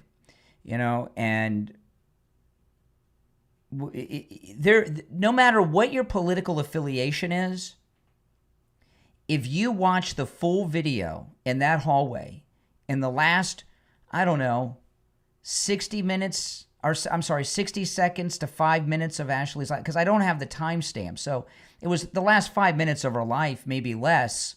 She was pleading with 2 Capitol Police officers to stop the people from moving forward where that door was right before she was shot dead by that incompetent Capitol cop. And it was amazing what she was doing there. And not very many people have seen it. And it's hard to find online because it's been suppressed. Ashley Babbitt, this is in the New York Post. Ashley Babbitt, who was shot and killed by police during the January 6th event, has been granted full military honors by the Air Force. On behalf of the Secretary of the Air Force, I write to extend the offer for military funeral honors for Ashley Babbitt. That's amazing. And by the way, I just learned about this yesterday. This came out on August 15th. After reviewing the circumstances of Ashley's death and considering the information that has come forward since then, I am persuaded that the previous determination was incorrect. That's what an honor that is. See, this is how we've got the country was off track. Now we're back on it. You're on the air. Yeah, hey, Brian, how you doing? It's Paul from New York. Hey, Paul. Hey, I just had a couple questions. It sounded like earlier you were on the phone with a Russian guy or something. Dmitry from New Mexico. He's an immigrant from Russia a legal immigrant who lives and works as an auto mechanic in New Mexico. His name's Dmitry. You are correct. Yeah, but what the hell are you doing talking to the Russians for? He's a legal immigrant to the United States. What are you implying? Just stop trying to be cute and just say what you're trying to say, if you even know. Well, I have a question why you would be very friendly with him. I don't know. I'm just curious about it. Well, why do you think? I mean, he asked you about Trump 2028, and don't they have a dictator over there? Well, he's in America. I didn't ask him. But he's not in Russia. He may be a U.S. citizen. I didn't ask him. I didn't think to ask him, Dmitry. I didn't know. But he's a legal immigrant to the United States. Right, but I don't think your argument to him about another Trump term was very really convincing. It doesn't. No, not really, because why don't you want Trump to have a third term? And what's with this fake voice? Why do you talk like Jimmy Cagney? So you want to call me if you want to call me names? Well, I'm from New York, all right. Come on. Call me names? I'm not calling you names. You're just doing a fake cartoon voice. No, you called me a soy boy. You're going to say, "Oh, you little soy boy," and everything. No, you're not a soy boy. You're not a soy boy. You're a grown man talking like Jimmy Cagney. Right, yeah, so you see? Yeah. Now you're imitating me, right? So no, I'm imitating Jimmy Cagney. So I'm right. I am imitating the great James Cagney. You're imitating me like I'm a child. No, Jimmy Cagney. No, that's Jimmy Cagney. So I was right. You are pretending to sound. You're trying to sound like Jimmy Cagney. So you put on your big boy pants and answer my question. Why do you think that it's appropriate for Trump to run again? How old do you think he's going to be? Because I'll tell you why. I'm not into ageism. the country. Nor am I. Excuse me. But they made fun of Biden for years. Well, Biden was out of it. Okay, he was mentally out of it. I mean, Bruce Willis is much younger, and he's in some type of special care now. President Trump is in good health, and he's got his mind under control, unlike Biden. But the country is in a crisis that he's correcting. Okay, this country has been under attack from within for decades. He's correcting it, and a third term would give him more time to get the country back on track. You see? You see here? So you believe we should totally get rid of the 22nd Amendment? I think that There's you no can amend. term I think the Constitution has been amended Dictator 20. for life, right? No, I didn't say that. I said amend the Constitution, allow him to run again, and let the people decide. I didn't say name him dictator for life. You see? You see here? Well, Huh? all right. I just was curious. Why don't you about like that. Trump? That's Why all. do you not I like mean, Trump? Why is a grown man like you not like Trump? Why don't I like Trump? Well, he's a liar. He lies beyond belief.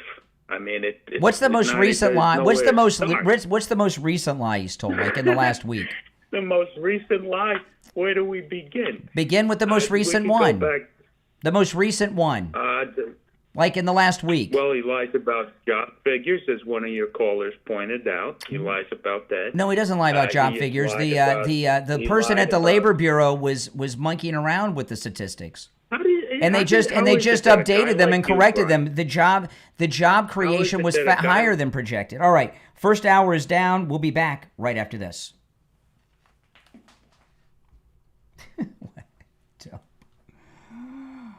Oh boy, the Jimmy Cagney voice started to disappear. Did you notice?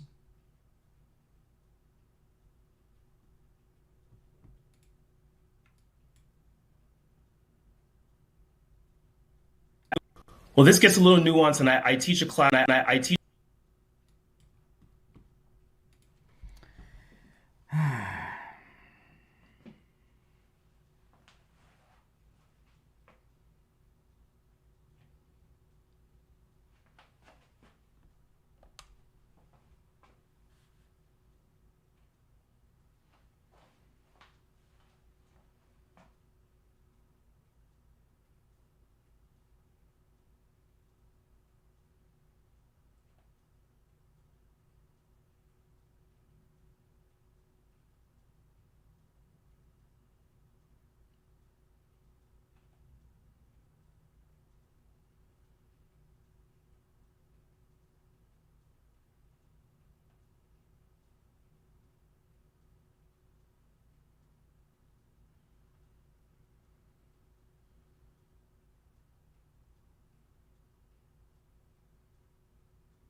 We'll be back in 1 minute, guys. If you're on hold, stand by.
All right, hour number 2 has begun. You're listening to Florida's longest-running radio show, The Steve Kane Show, on the radio since 1977.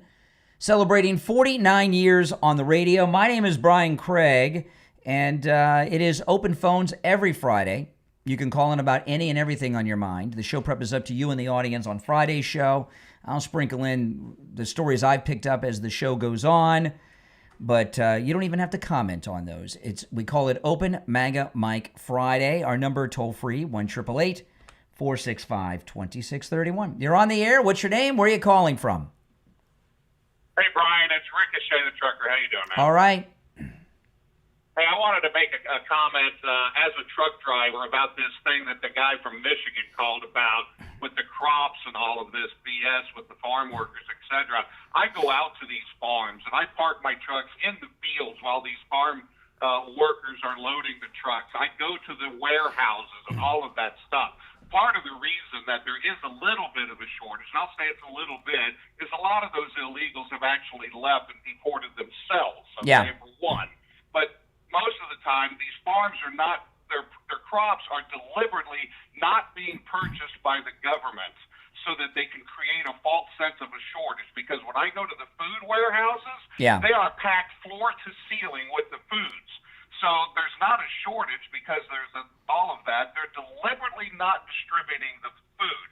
Remember back years ago, not too long ago, when we went to all of these stores and they also said they had a coin shortage? I used to haul from the U.S. mints all over the country to the depositories.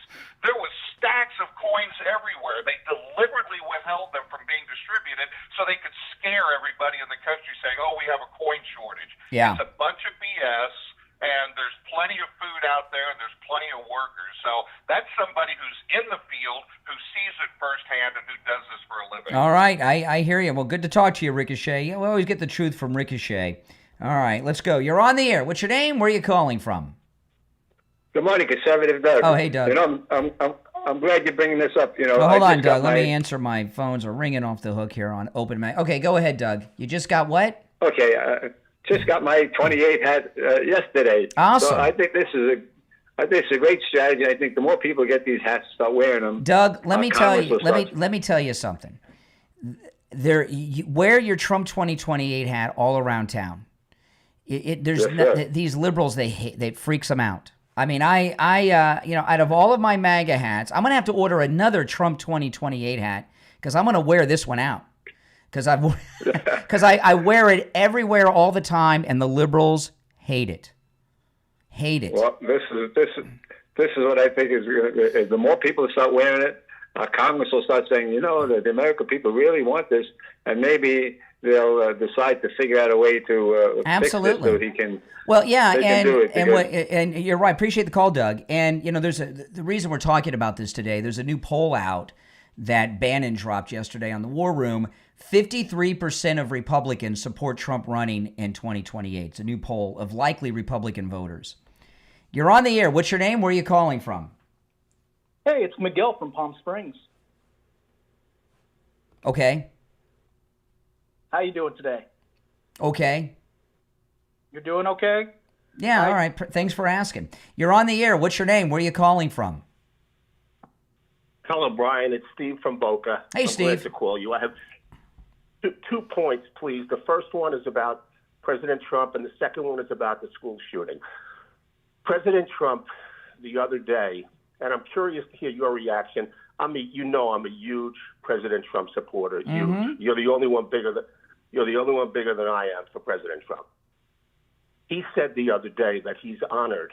He spoke to Xi from China and says he's honored to have these Chinese students in this country, and he's going to permit 600,000. That's not true. Chinese. That's not true. He didn't say that. That's not true.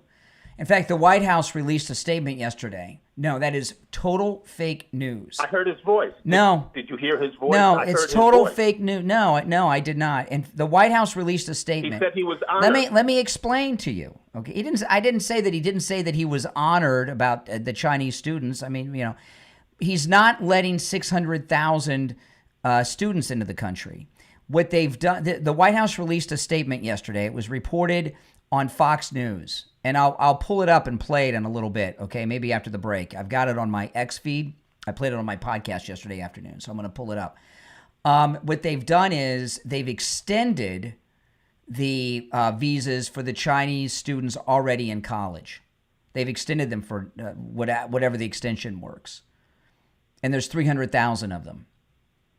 But they're not letting 600,000 new Chinese or even 300,000 new Chinese into the country. They're existing students that are already students that are having their visas extended.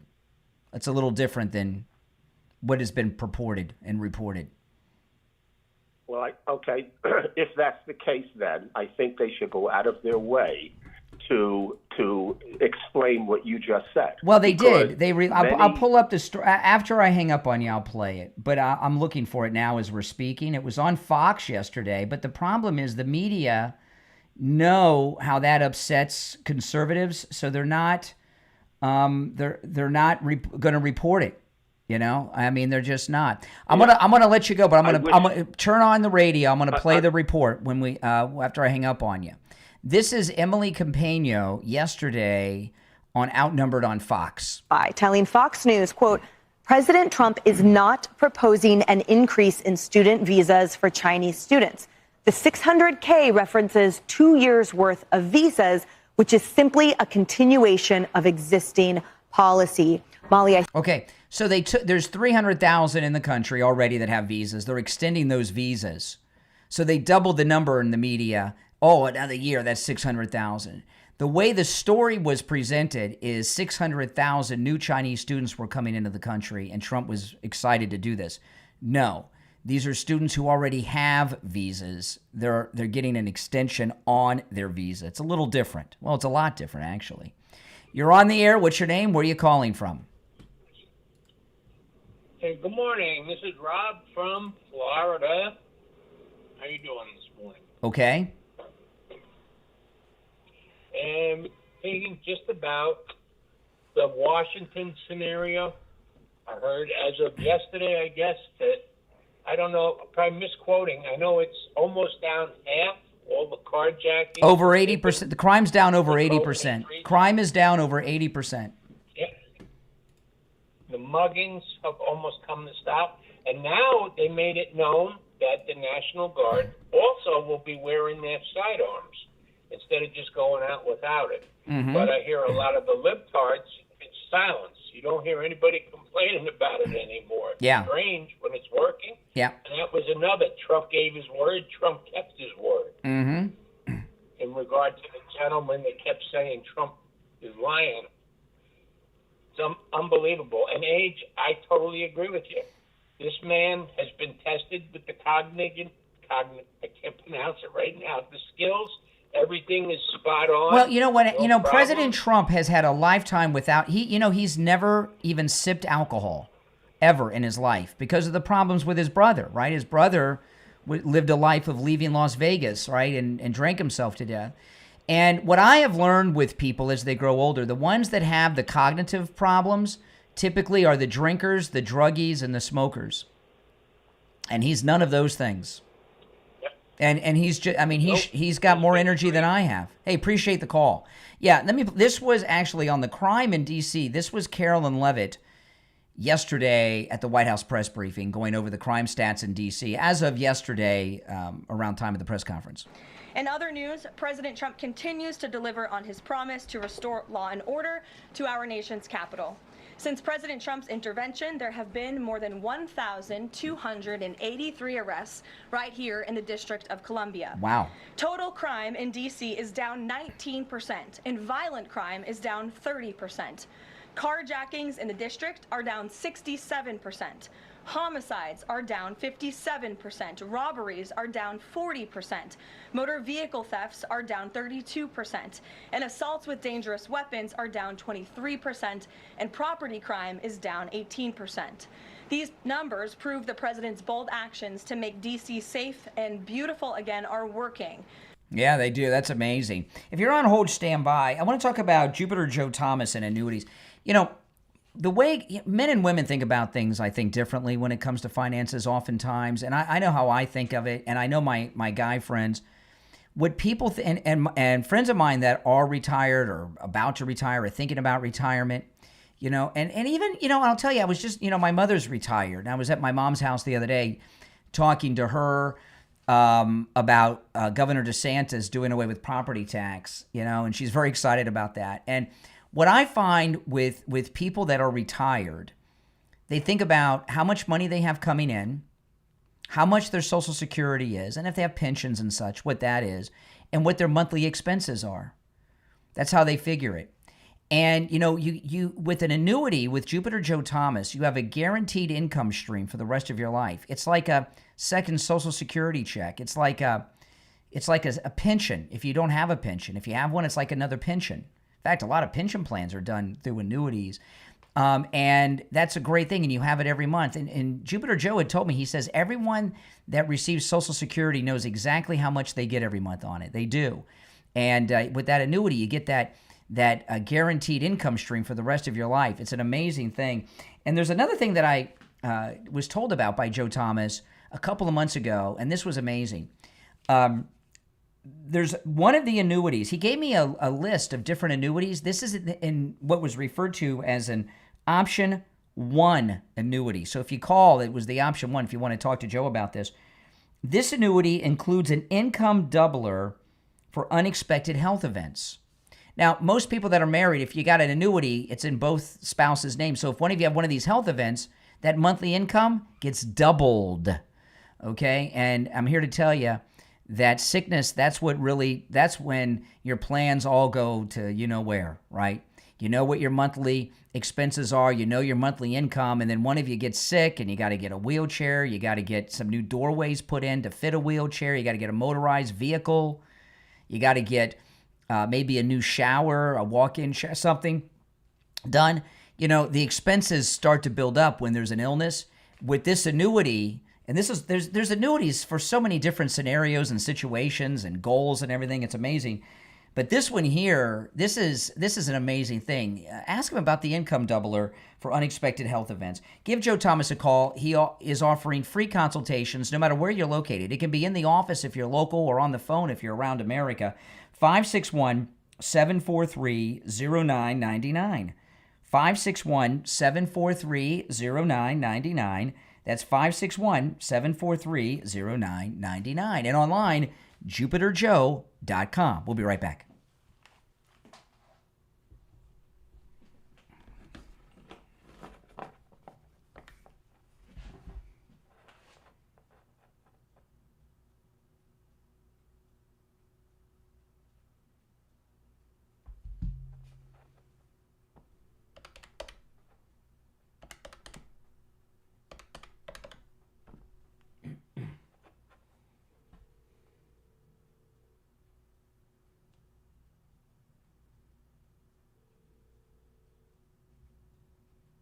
Hey, it's Brian. Okay, good. Hold on, be just a couple minutes. Hold on. If you're on hold, stand by.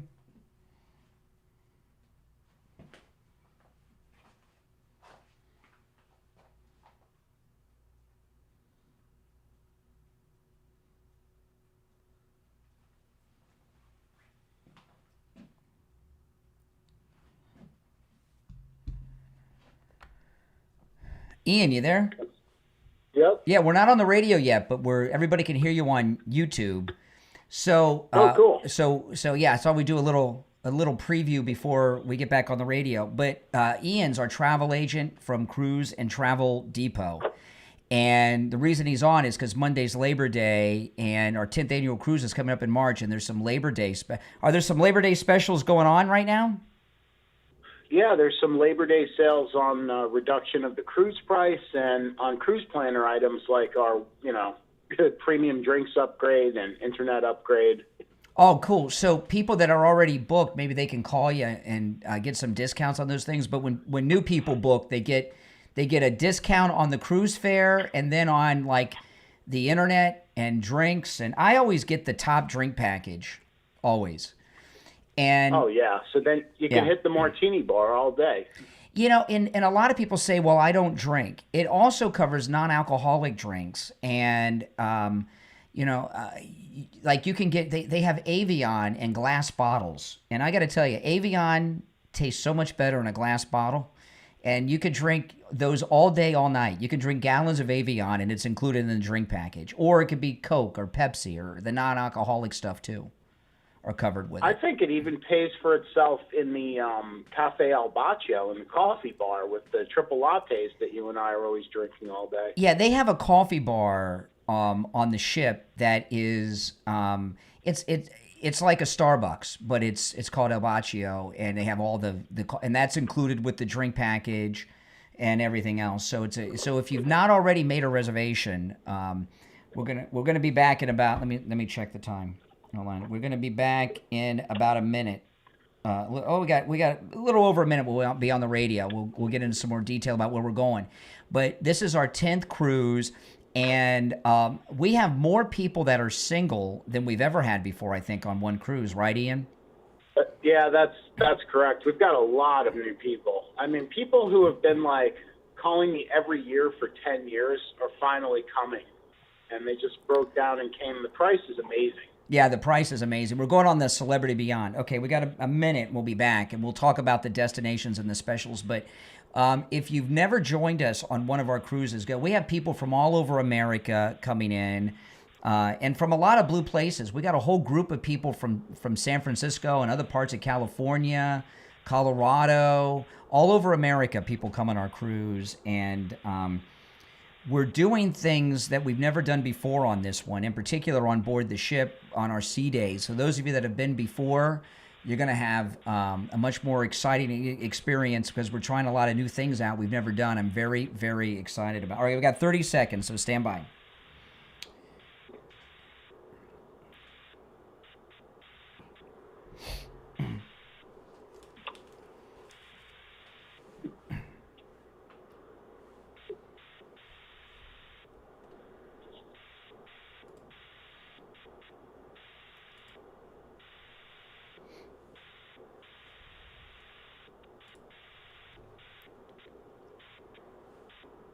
All right, we are back. I'm Brian to Steve Kane Show, and on the line we have Ian from Cruise and Travel Depot, and of course Ian is the travel agent that handles all of our cruises, and our 10th annual MAGA cruise on the Celebrity Beyond is coming up, and it's Labor Day weekend. Monday's Labor Day, and there's some great specials going on for Labor Day. Hey Ian, how you doing? Hey, good morning. Yeah, so we're going to we're going in March on the Celebrity Beyond. We're going to Antigua, which we've never been to before. We're going to Nassau in the Bahamas, and which Virgin Island? Are we going to the U.S. or British Virgin Islands? British Virgin Islands. Yeah, okay, and which is exciting. I love the Virgin Islands. We have a great time. But over Labor Day, there's some Labor Day deals going on that we have you here to tell people about. So what are the Labor Day deals?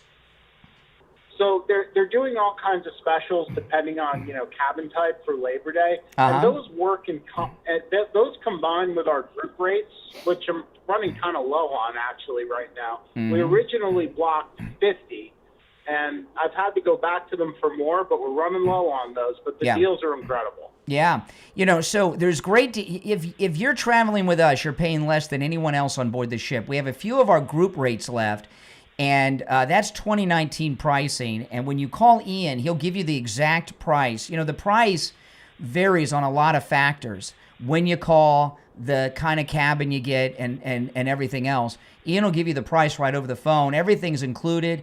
And there's also, with the Labor Day, there's a lot of discounts, a lot of specials involving the extras. What are some of those?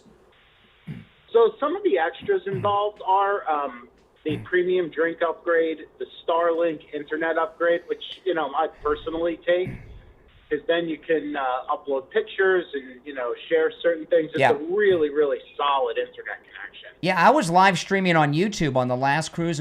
We had the Starlink internet. It is so fast. I couldn't believe. I always get the top of everything, the top drink package, the top internet, the top everything. And the drink package does not include only alcohol. It includes non-alcoholic drinks as well, and the gourmet coffees and everything for the whole week, and it's a great deal. So if you've not yet made your reservation, call Ian, because you're going to get some great deals right now. If you've already made a reservation or you're already booked, call Ian too for some of those perk upgrades. and take advantage of those deals. And, of course, we're leaving in March on the Celebrity Beyond for our 10th annual MAGA cruise, Steve Kane and myself. I'm going to give you Ian's number.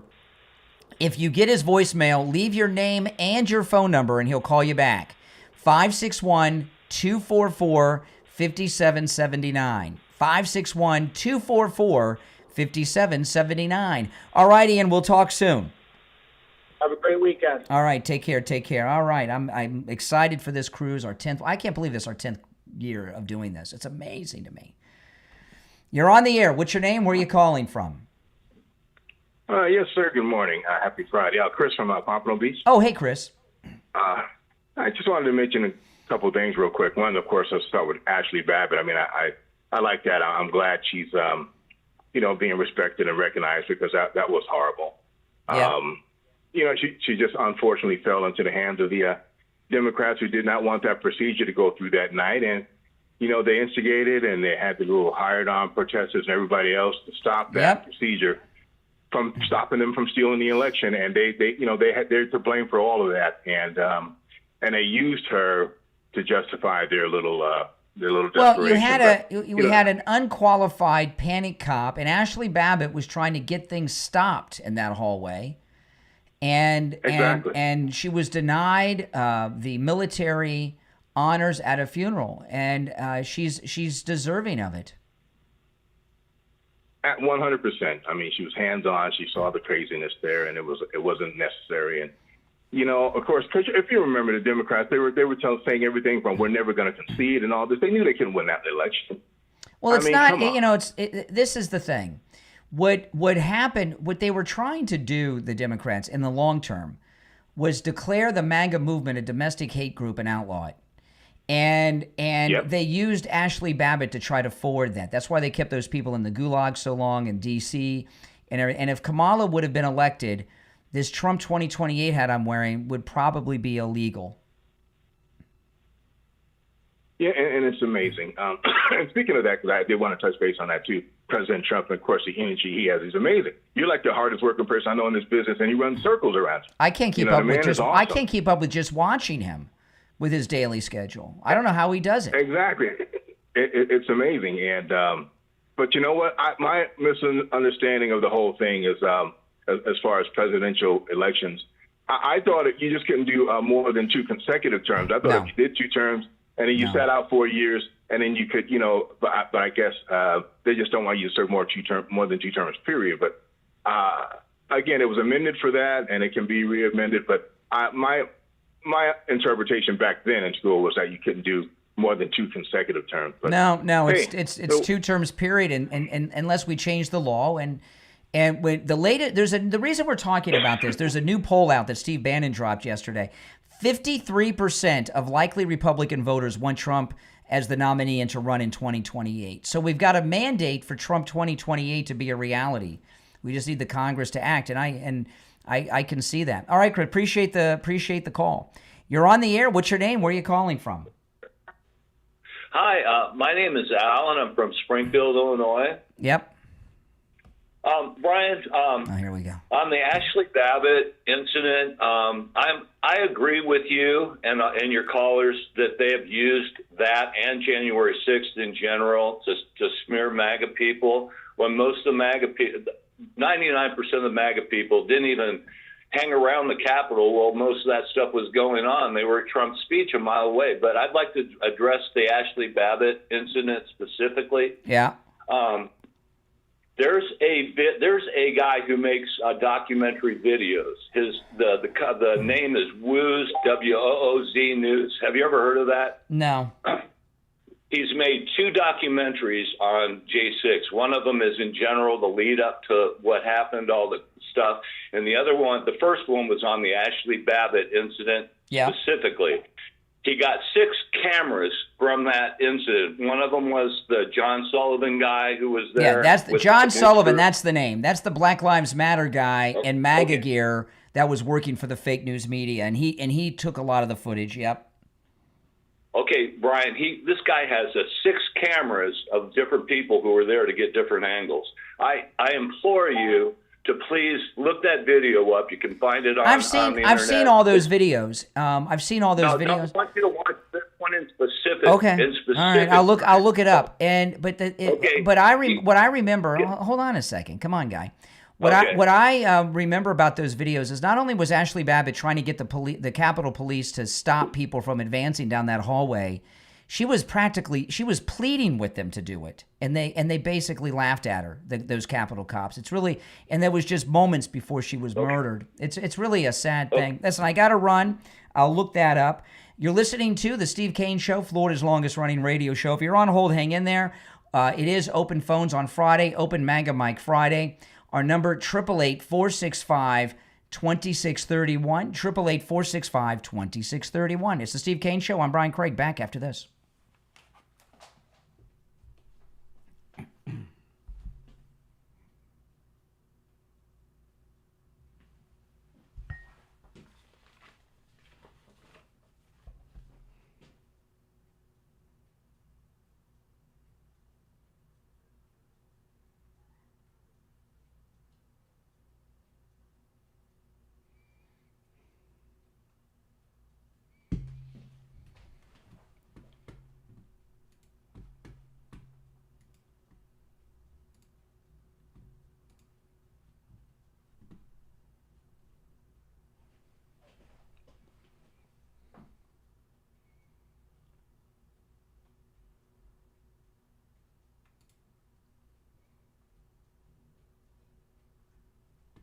Another piece of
We'll be back in about a minute. If you're on hold, stand by. Oh, man, very exciting. I'm not sure what I'm doing on Monday. I told them at the radio station. I know I may live stream on YouTube and not do the radio show on Monday. But I'll be on the I'll be here on YouTube one way or another on Monday morning. You know, I'm not going to sleep in. So, but I don't know if I'll do the live radio show or just do the YouTube. Because if I just do YouTube, I don't have to come on and stay as late or come on. You know what I mean? I get a little bit of a. I'm not sure what I'm going to do. It'll depend on the news and how I'm feeling over the weekend, I guess. If I'm here on Monday Live, will you guys be here?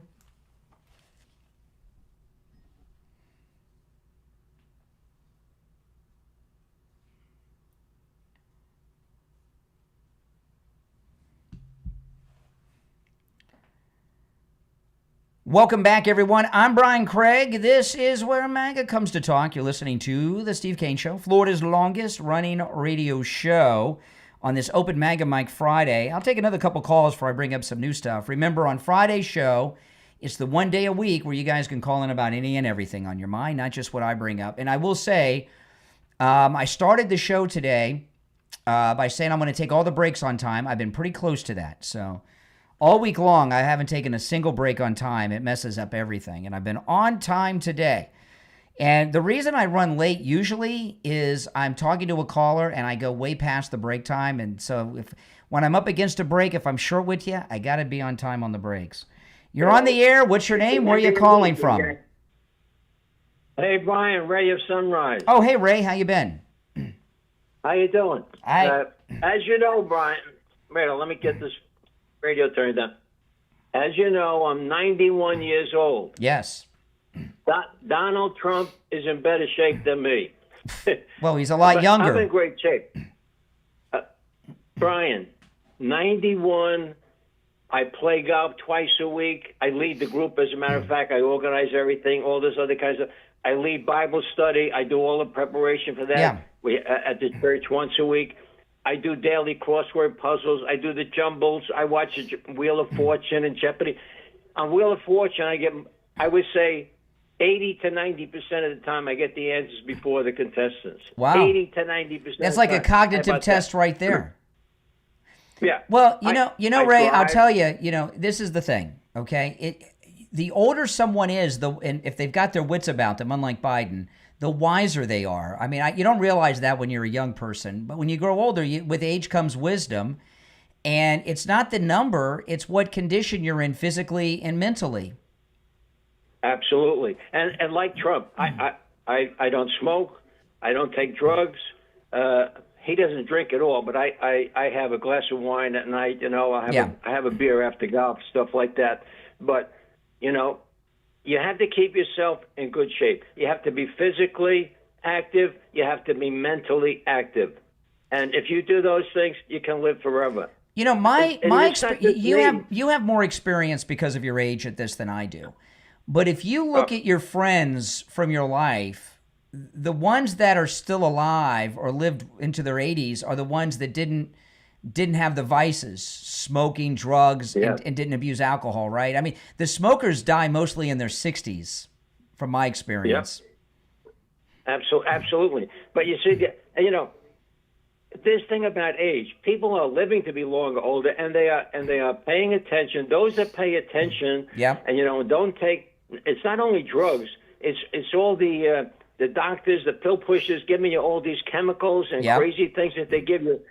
Brian, I take nothing. I take nothing except what is all natural. Thank God. Well, I have to thank God, of course, because physically I don't have a heart problem. I don't have obesity. I don't have any of these other kind of things, So I drive. I live alone. I have a 3-bedroom condo. I maintain it myself. I take care of everything, and that's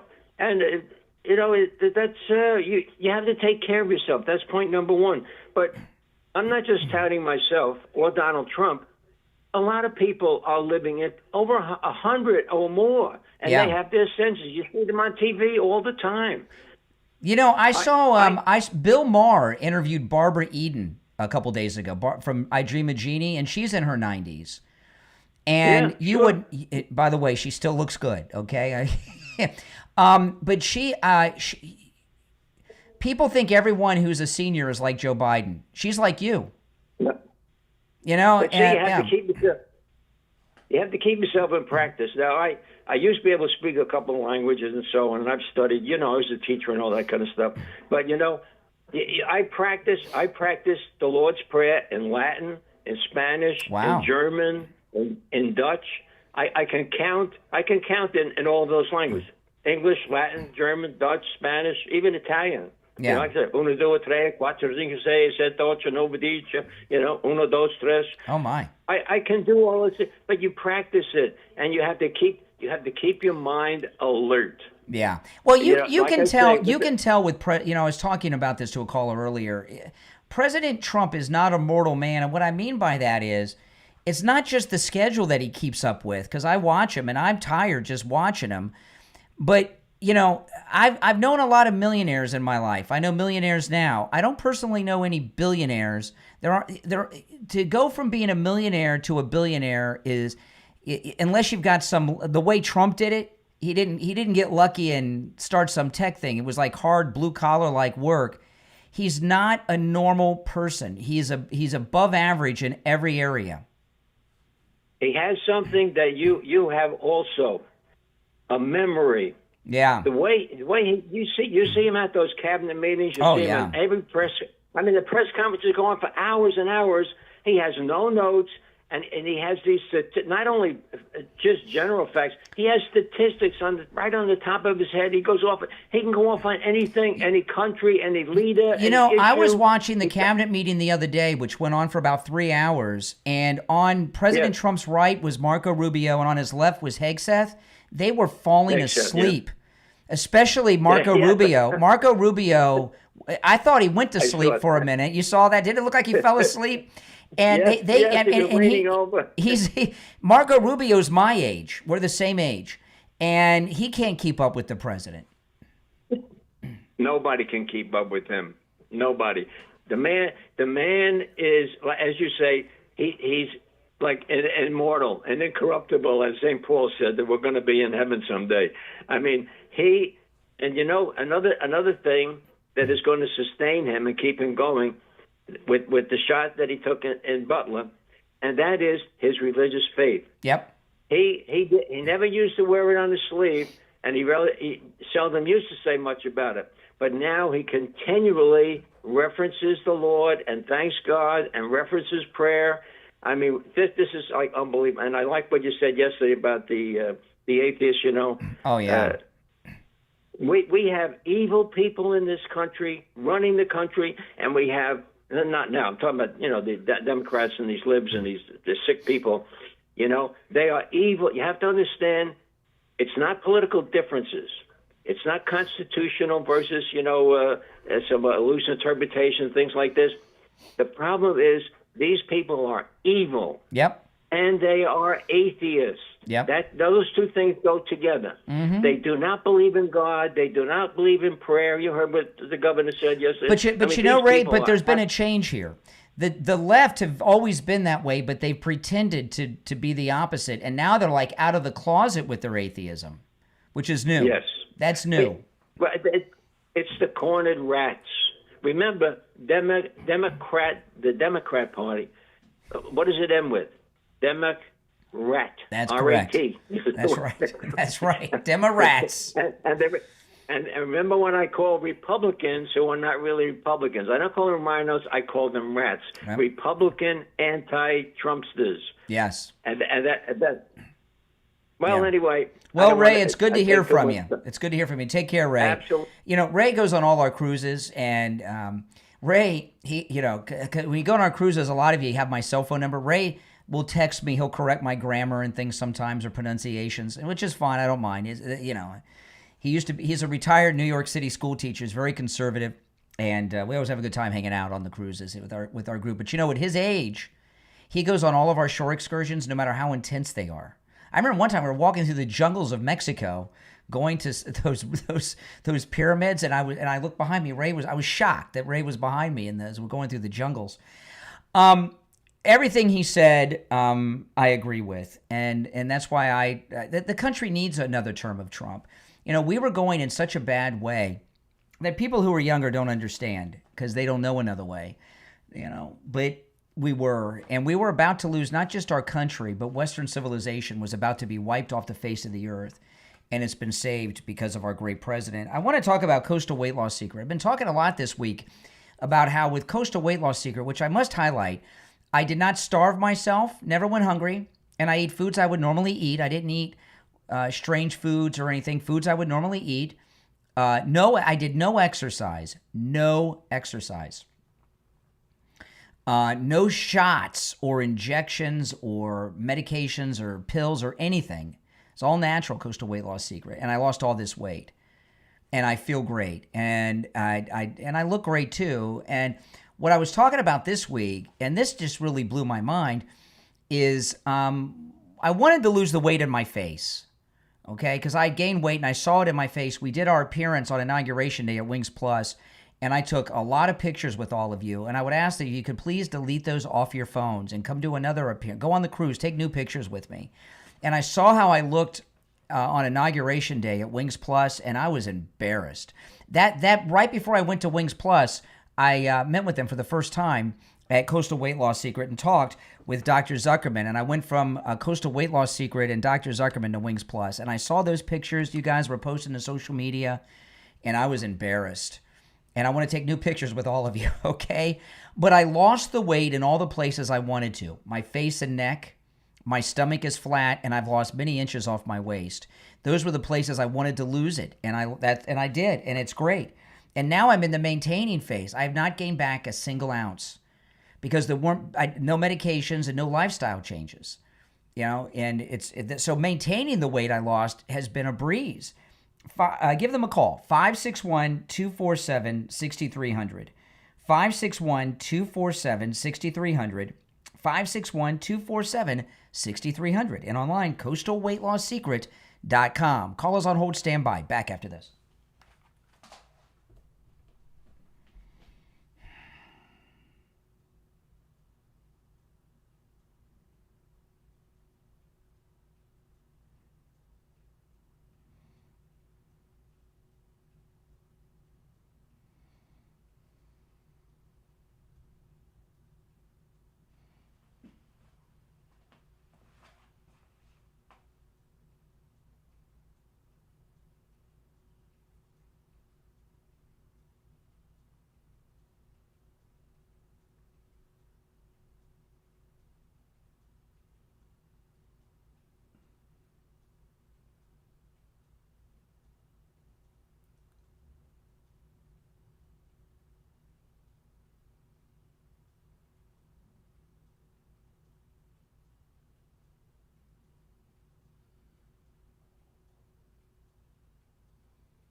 We got 1 minute, guys. 1 minute.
All right, welcome back, everyone. My name is Brian Craig. This is the Steve Kane Show. Let's take another couple of calls here. It is Open MAGA Mike Friday, open phones on Friday.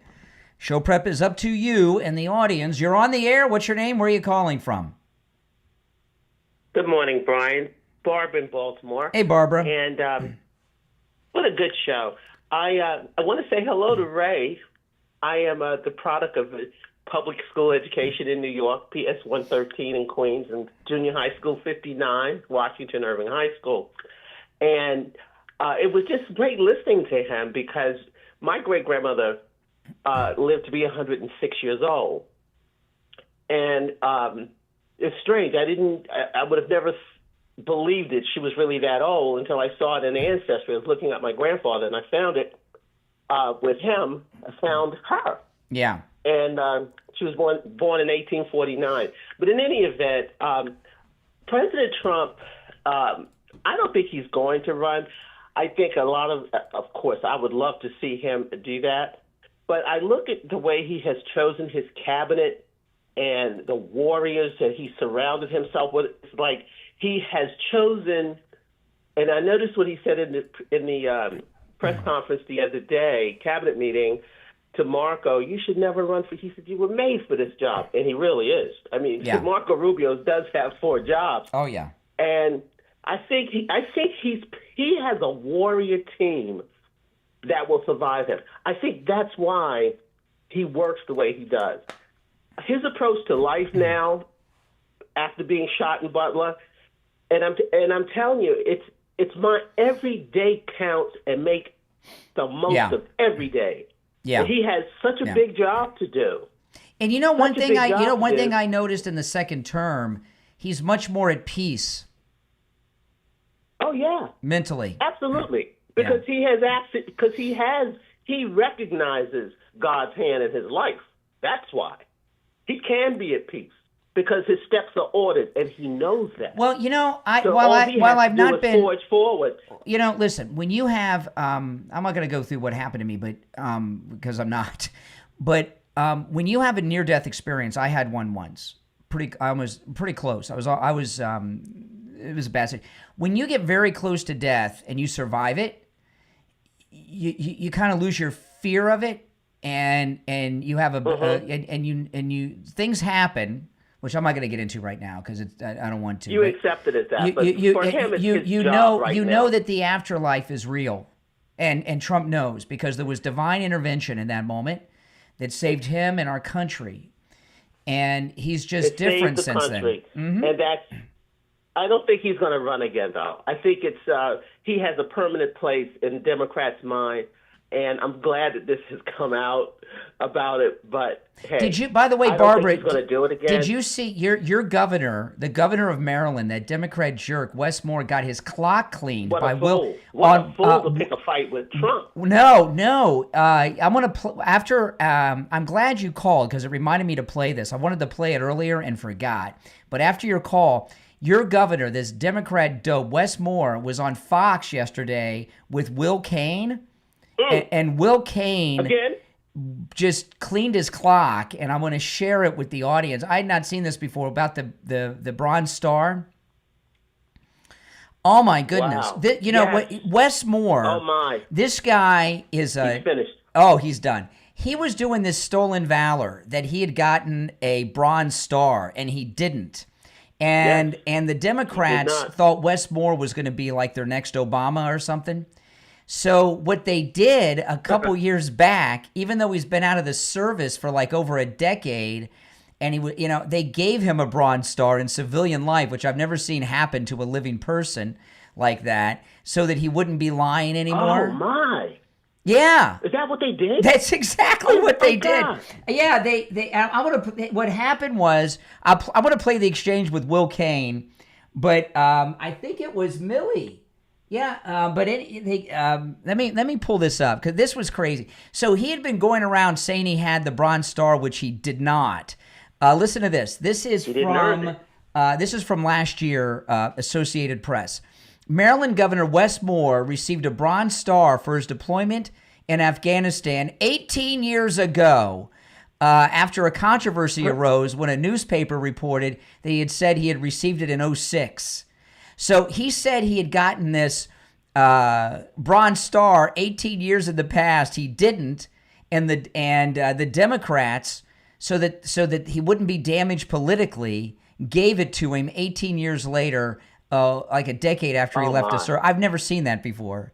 And Will Kane called him out on it on Fox, and I'm going to play it when we're done talking. And what a jerk. Yeah, Democrats are real lowlives, Barbara. And, I'm really just wondering, we have some Republican candidates who are running, some of the retreads, people that don't have charisma, and they, you know what I'm saying? Yes. We need someone who's going to come through here like a bull in a china closet in Maryland. That's why I'm so praying for President Trump to come to Baltimore and clean up Baltimore, help us here, because a lot of the criminals that they're running from D.C. they're coming into Maryland. Well, Barbara, I'm going to run some because I'm running out of time and I want to play this before the break. Have a great weekend, Ryan, and I will listen on Monday if you're here Monday. Okay, good. So I love Will Kane. He's very good. They put him on in that Cavuto slot. And he had this Democrat idiot on, Governor Wes Moore, and he confronted him about his stolen valor. And, let me just play it. This is Fox News, Will Kane with this Democrat idiot, Wes Moore. And I want to give you a chance to address this, Governor, because the President of the United States has brought it up. In 2006, on your application for a White House fellowship, you put on your application that you were the recipient of a Bronze Star, I believe also with a Combat Action Badge. That was not true.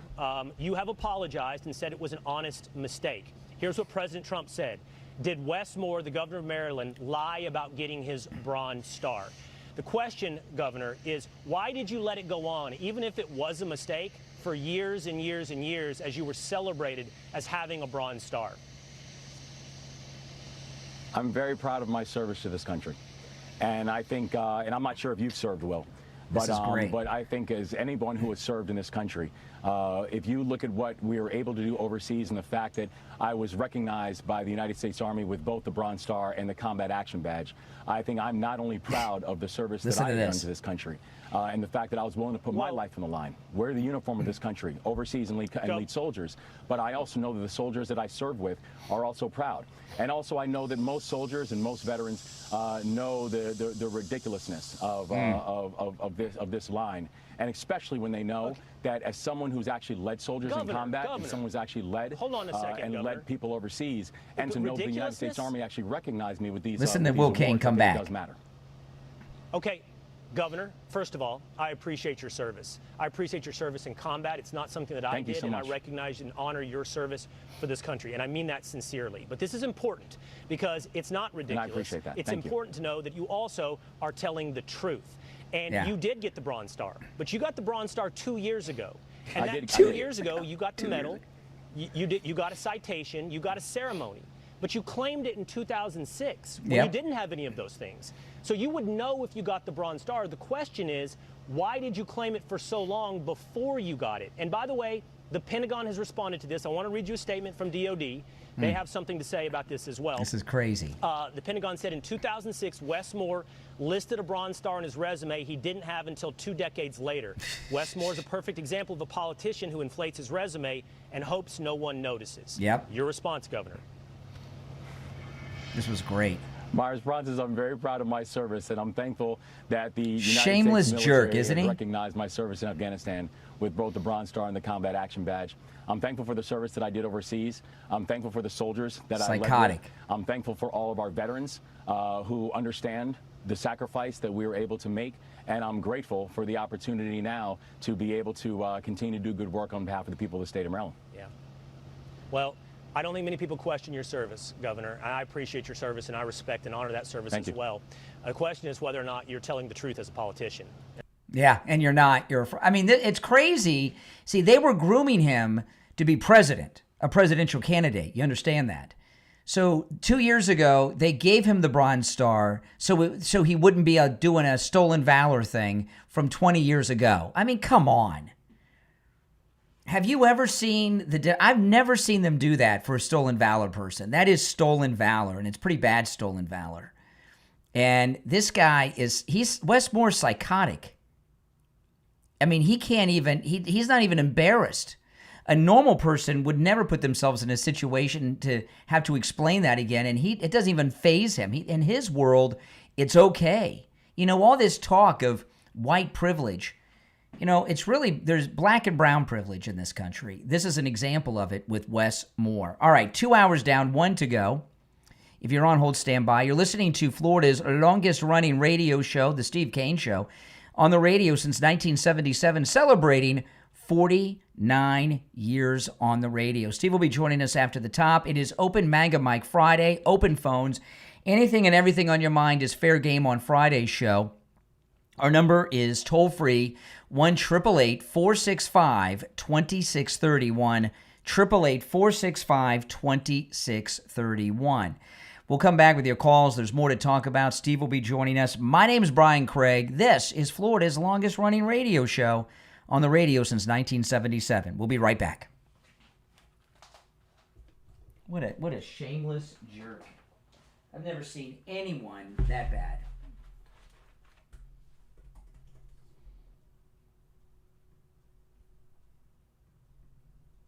That's the worst. That is the worst I've ever seen with one of these people.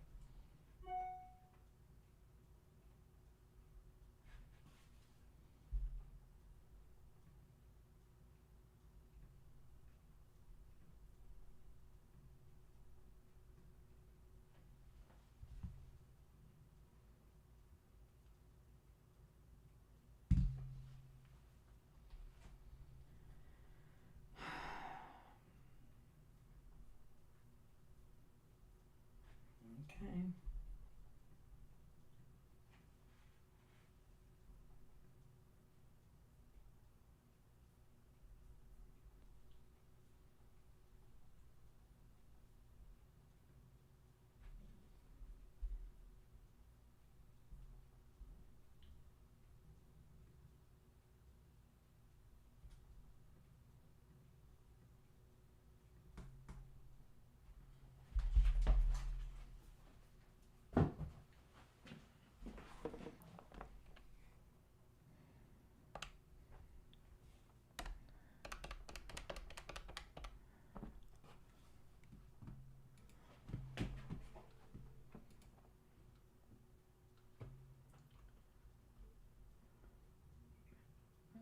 Hey, what's up? Okay, I'm gonna... Yeah. Yeah.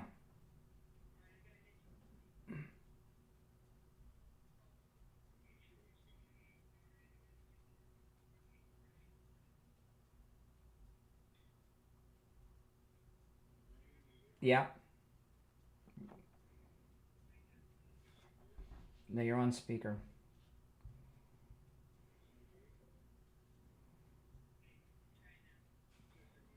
And they're still on speaker. Okay, I'll call back in a minute, but I'm running out of time. I'll call back.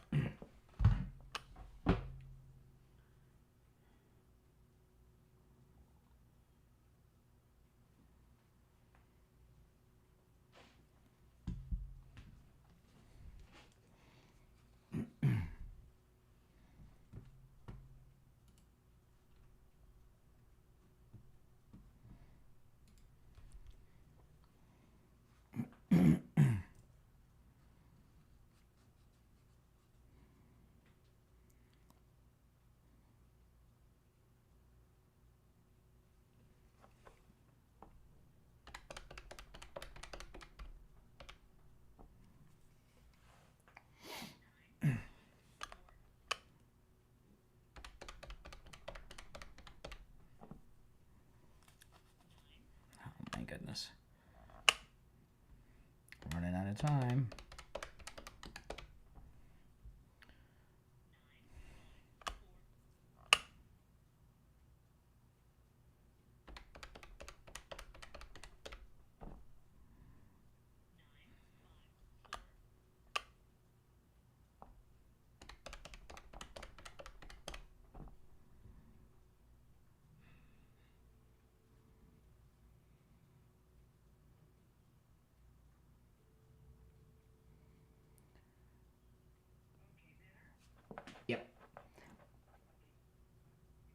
All right. Welcome back, everyone. I'm Brian. You're listening to Florida's longest running radio show, The Steve Kane Show. Steve Kane joining us. Hey, Steve. I can hardly hear. Oh, my goodness, Steve. This is not a good day. We're having trouble here. All right. You back with us, Steve? Yes, I can hear when you. Now I hear you. Okay, good. We are back. Hour number 3 has begun, and just lots of great things going on. If you're on hold, stand by. There's a new poll out. I opened the show up with this, but I want to recap it. This is an amazing. You're going to like this, Steve. Did you see the new poll? Yes. Okay, here it is. Steve Bannon dropped this poll yesterday. 53% of likely Republican voters, and likely voters, that is that's a scientifically accurate sample. 53% of likely Republican voters want Trump to be the nominee and to run and win in 2028. So, wow, 53%. Where did you hear that first? Well, the poll is new, but yeah, we've been talking about it for a while. No, not the poll. I mean, the idea that he was going to run for another term. Yeah, from you. Yes, exactly right. Yeah, I know. And now they've done a poll. We're not alone, Steve. We are in the majority of Republicans who want Trump to have a third term and support it. So we've got a mandate. That's some great news. I'm excited. You know, and I've been excited since I predicted it. Yeah. All right, well, let me take a call or two, and there's a lot of things going on. It is Open Mag and Mike Friday. You're on the air. What's your name? Where are you calling from? Hi, Brian. It's Steve from Chicago. Yes, Steve. Hey, Steve. Yeah. Hi. How you been, Steve? Good. Listen, I'm really upset that that another transgender or he, she, or whatever, committed these murders and everything in Minneapolis there, and it's like, don't people realize this? Man, this is so against God. Man, the culture is I'm just so upset about the culture just denying this stuff. Yeah. Now's not the time to be upset. Now's the time to feel good. We're winning the culture war. Yeah. Well, if we can't feel good now, we'll never feel good. Well, I know politically we're feeling good. That's true, but I'm just saying the people, man, the people of the world. I mean, I just get so upset. Like sure. People of the world. Sure. The world is. We're truly going into perilous times. No, we're coming out of the perilous times. Don't you understand? We're coming out of them. Hey, listen, I appreciate especially with Trump running things. Did you see, Steve? If you have faith in Trump, you should be feeling good now, not bad. Exactly. Have you seen the stories? The mother of the shooter has lawyered up, and she's not cooperating with the police. Huh? Isn't that a strange thing? Not in that town. I don't know. Listen to this. This is in the Daily Mail. There's a big article in the New York Post about it too. Mother of Minneapolis shooter obtains lawyer, and she's not speaking to the police. She's, my goodness, I've never seen a parent do that. A lot of times, this will sound crazy, but the first time I noticed this, and then I found out this is more normal than you realize. We had, as a guest, I don't remember why we had them on, but we had a family, it probably had something to do with 9/11, but we had a family member on of someone who lost their family in the Oklahoma City bombing. And they had lost a child and whoever the parent, I can't remember if it was a grandparent or a spouse. But they had, and we had them on the phone, and they were talking. It had to be after 9/11. We were talking about this, and they had a support group of people who had lost family in the Oklahoma City attack, and I was shocked that Tim McVeigh's dad was a part of the group, and it would seem very strange to me. It still does when you say it out loud. But, and I remember when it was a woman, and she dropped that, and then I was like, what? And she explained, and she said when these tragedies happen, a lot of times the parents they're grieving too, and they have a different type of grief, not just for the loss of their loved one, but they feel a responsibility to what happened. You know, guilt. Guilt. They feel the survivor's guilt. The parent, yeah, doubled up. The parents who may have had nothing to do with it, no knowledge, no nothing. They found out about it in the news like everybody else. They get survivor's guilt. Yeah, and a lot of it is like, well, how did we not know this kind of thing? You know, all that stuff. And that was Tim McVeigh's father, and that was like, what? I still, it's kind of weird. But then I think that woman. I think that the mother of the shooter, I think, has good reason to be afraid. She could well have liability. She was deeply involved in not in the shooting, but in from a negligence viewpoint. Well, yeah, she's lawyered up. She's in on everything. Well, I in my free time, I like to watch true crime stuff. You know, when I'm not following the news, you know, like ID. It's your hobby, yeah. Yeah, I love true crime. I've always been in the true crime. That, you know, I read the local news because I like to read the local crime that's going on and stuff. You know, I've always been interested in true crime. And I've watched... Oh, yeah, that in the Post. Yeah, and I have watched so many true crime documentaries and interrogation with my wife. I always I tell my wife, I said, if anything ever happens to me, lawyer up and don't talk to the cops. Because even when if something happens to me and she's around, so, you know, because... it seems like they immediately go to the spouse and they try to jam you up, and it does make you look more guilty when you lawyer up. But I don't know. I think what you're on to something with this. The fact that the mother's not talking and is lawyered up, that's probably the smart thing to do, right? What she's doing. Yes. Yeah. Yeah. Well, she was in on the whole sex change thing. She was a party to it. Yeah. Yeah. Well, she could well have had knowledge. It could come out. No question, hasn't yet. Yeah. But that's why she's got a lawyer.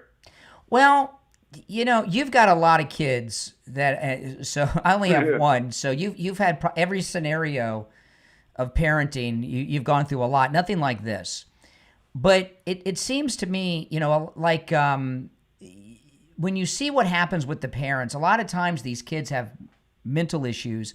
And then you find out the kids were allowed to have weapons by the parents and everything. And I think a lot of times when kids are going through problems in life, even if it's like severe mental health problems, parents are oftentimes trying to coddle their kids. They're trying to, and oh, well, their hobby is going to the range, so let me help them with that. It's not unusual. Yeah, so I don't know. We don't know a lot about this, but in most situations, before you're a parent, you don't understand anything about the world. You got to be a parent to understand the way of the world, you know. But I've seen with friends and people I've known over the years, good people that have a great life and do everything right and are good moral people and they have a great job, a career, a business, whatever it is. And they'll have a kid who's a nutcase, who's always doing terrible things, and they're always bailing them out and covering for them. And I think that's typical with most parents, isn't it? Well, you know the mother's story, don't you? I mean, you know that she was in on the name change and everything. Yeah, and got the sex change when he was 17? Yeah. She was part of it. When he went to change his name, she went with him. And she signed for him. She approved of it, but legally. But this is completely different, and I'm not going to mention names or anything. But you used to tell a story on the air. I don't know if you want to tell the story now, but I'll reference it, and you can let me know. And you've had so many kids; it could be anybody off the street, right? I mean, that's true. It could be anybody in the city. It's Florida. But you had one child. When they were in high school, got into some trouble about... oh, yes. Was it a knife? I believe it was a knife, and your response is typical of a parent, but when you're out on the outside, it's ridiculous. You want to tell what the story? You want me to tell it? Well, now it'll sound better if I tell the story than if I leave it to people's imagination. Yeah. No, I had a child that was called to the principal's office, and this was like high school, middle school. High school. Yeah. High school. And she was the apple of her daddy's eye, and of course she could do no wrong. And the principal got me in his office, and he was telling me that she had pulled a knife on somebody. Pulled a knife on someone, My daughter, she wouldn't. You got to be kidding me! She would never do anything like that. Yeah, that's crazy. And I was outraged and insulted and all that stuff. And so I collected her home, and I took her home for the day. You know, they let her. I think they suspended. They couldn't find the knife. There was no evidence. Find the knife. There was no. I said, "Where's the knife? If she had a knife, I want to see the knife." Yeah. They couldn't find the knife, but they kept telling me she had it, and that there were witnesses. And so fast forward 25 or 30 years. On the way, no, it wasn't 25 years. It was Really? later in the day. Was it? All right, I took her home because they didn't want her to complete the day at school. And she told me, Dad, she said, you know, I did have a knife. And she threw it in the flower pot. She tossed it. Yeah, she tossed it on the way to the principal's office. Yeah. So. But you didn't call the principal back. But she turned out to be a wonderful, wonderful daughter. But you didn't call the principal back and rat her out. No, of course not. So, that made me an accessory, I guess. Yeah, and I bring that up because it's been like 30 years, maybe more, so any statute of limitations is long expired, and she was a minor and all. But she didn't stab anybody. Yeah, but having a knife, but she had a knife. I don't know what kind of knife it was. Was it a butter knife, Rambo knife? I don't know. But your reaction was normal every step of the way. You defend your kid. And then when you find out they did wrong, you cover up for them. Right. I mean, come on.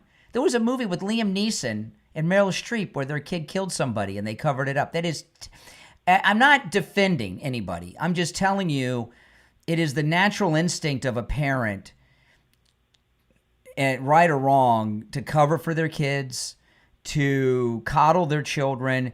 When people have children that have legal problems or psychological problems, right? But then again, they do stupid things. When they end up killing somebody, you have a legal liability. That's right.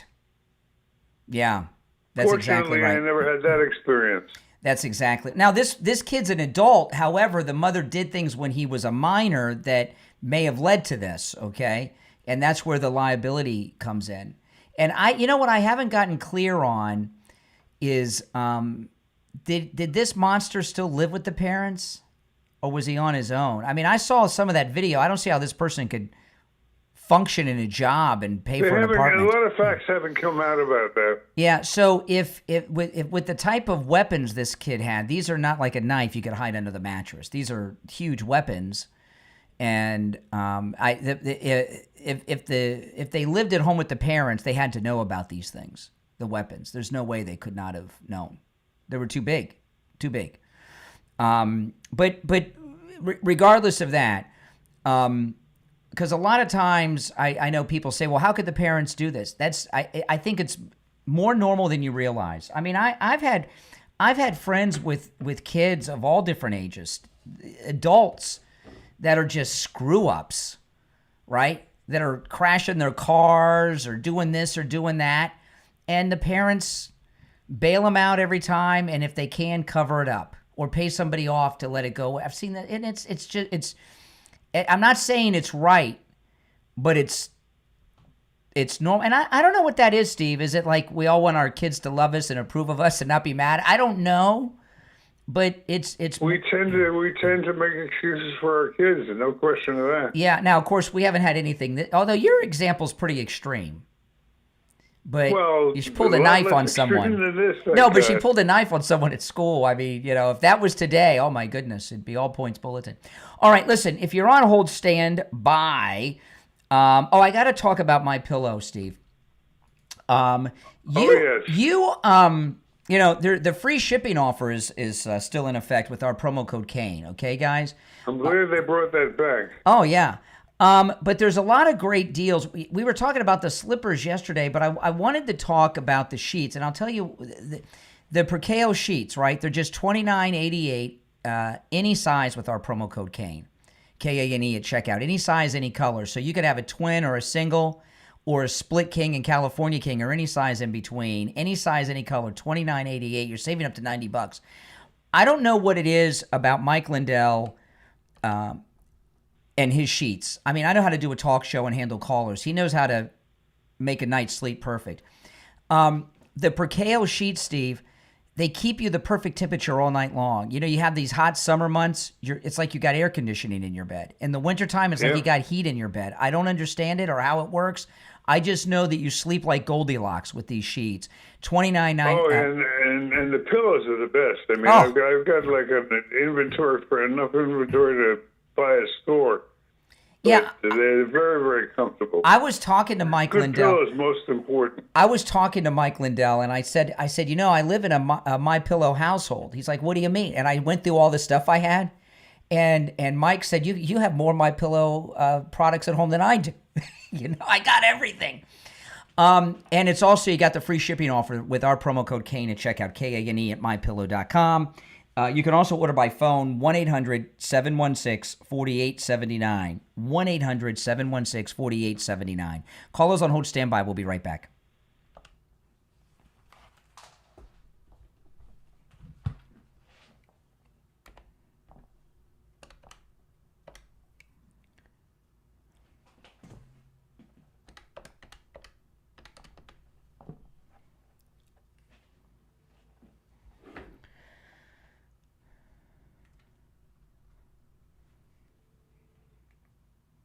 Hey, Barry, it's Brian. Hold on.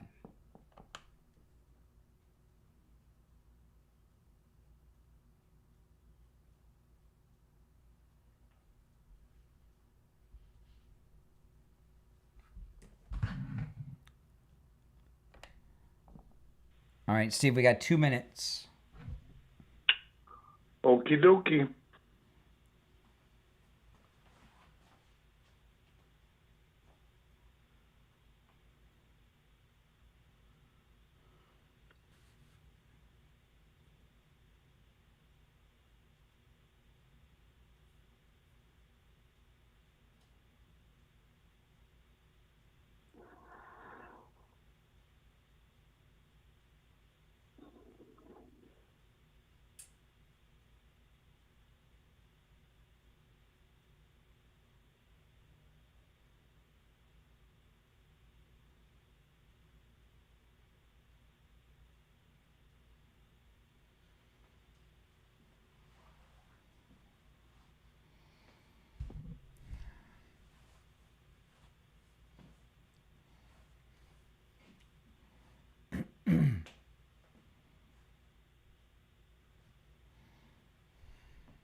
Okay, I'm going to conference Barry in.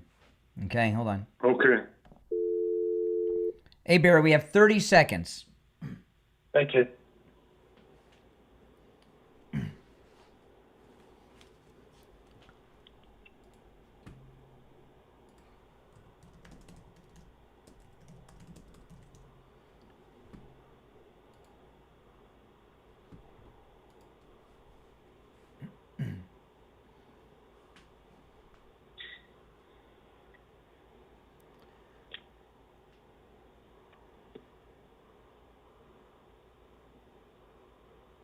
All right, we are back. I'm Brian. Steve Kane is here. We have your lawyer on the line, Steve. Attorney Barry Siegel from the Siegel Law Group.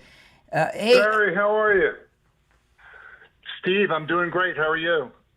On this fine day, I'm doing wonderful. You know, Barry, I just went to your website during the breaks. You know, your Siegel Law Group website, and it says right at the top of your website, right over your photograph, is your estate plan ready for life's unexpected turns? We can help protect your loved ones from court battles and financial uncertainty.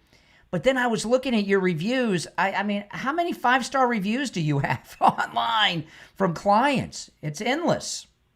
Well, yeah, we're somewhere in like around 430 something reviews, and that's amazing. Wow. For an attorney. 99.9% of them are 5-star reviews. For an attorney, right? People hate lawyers. But they love you, Barry Siegel. So what do you have for us this morning, Barry? Well, this morning I was going to talk about one of the questions we get often is, people need to make decisions when they set up their estate plan, whether it's a trust plan or a will-based plan. They either need to choose their successor trustees for their trust or their personal representatives for their will. And sometimes that's an easy decision. Maybe you have adult children that are, trustworthy. They can make good decisions. You trust their judgment, and it's an easy decision. You name your spouse first, and then your children. But other people aren't as lucky. Maybe they don't have children, or their children either aren't old enough, or they're just not responsible enough. So they have to look at other options, whether it be a business partner or a friend or other family members, or even professionals such as trust companies, attorneys, and so on. Oh, I didn't even know that was an option. Yeah.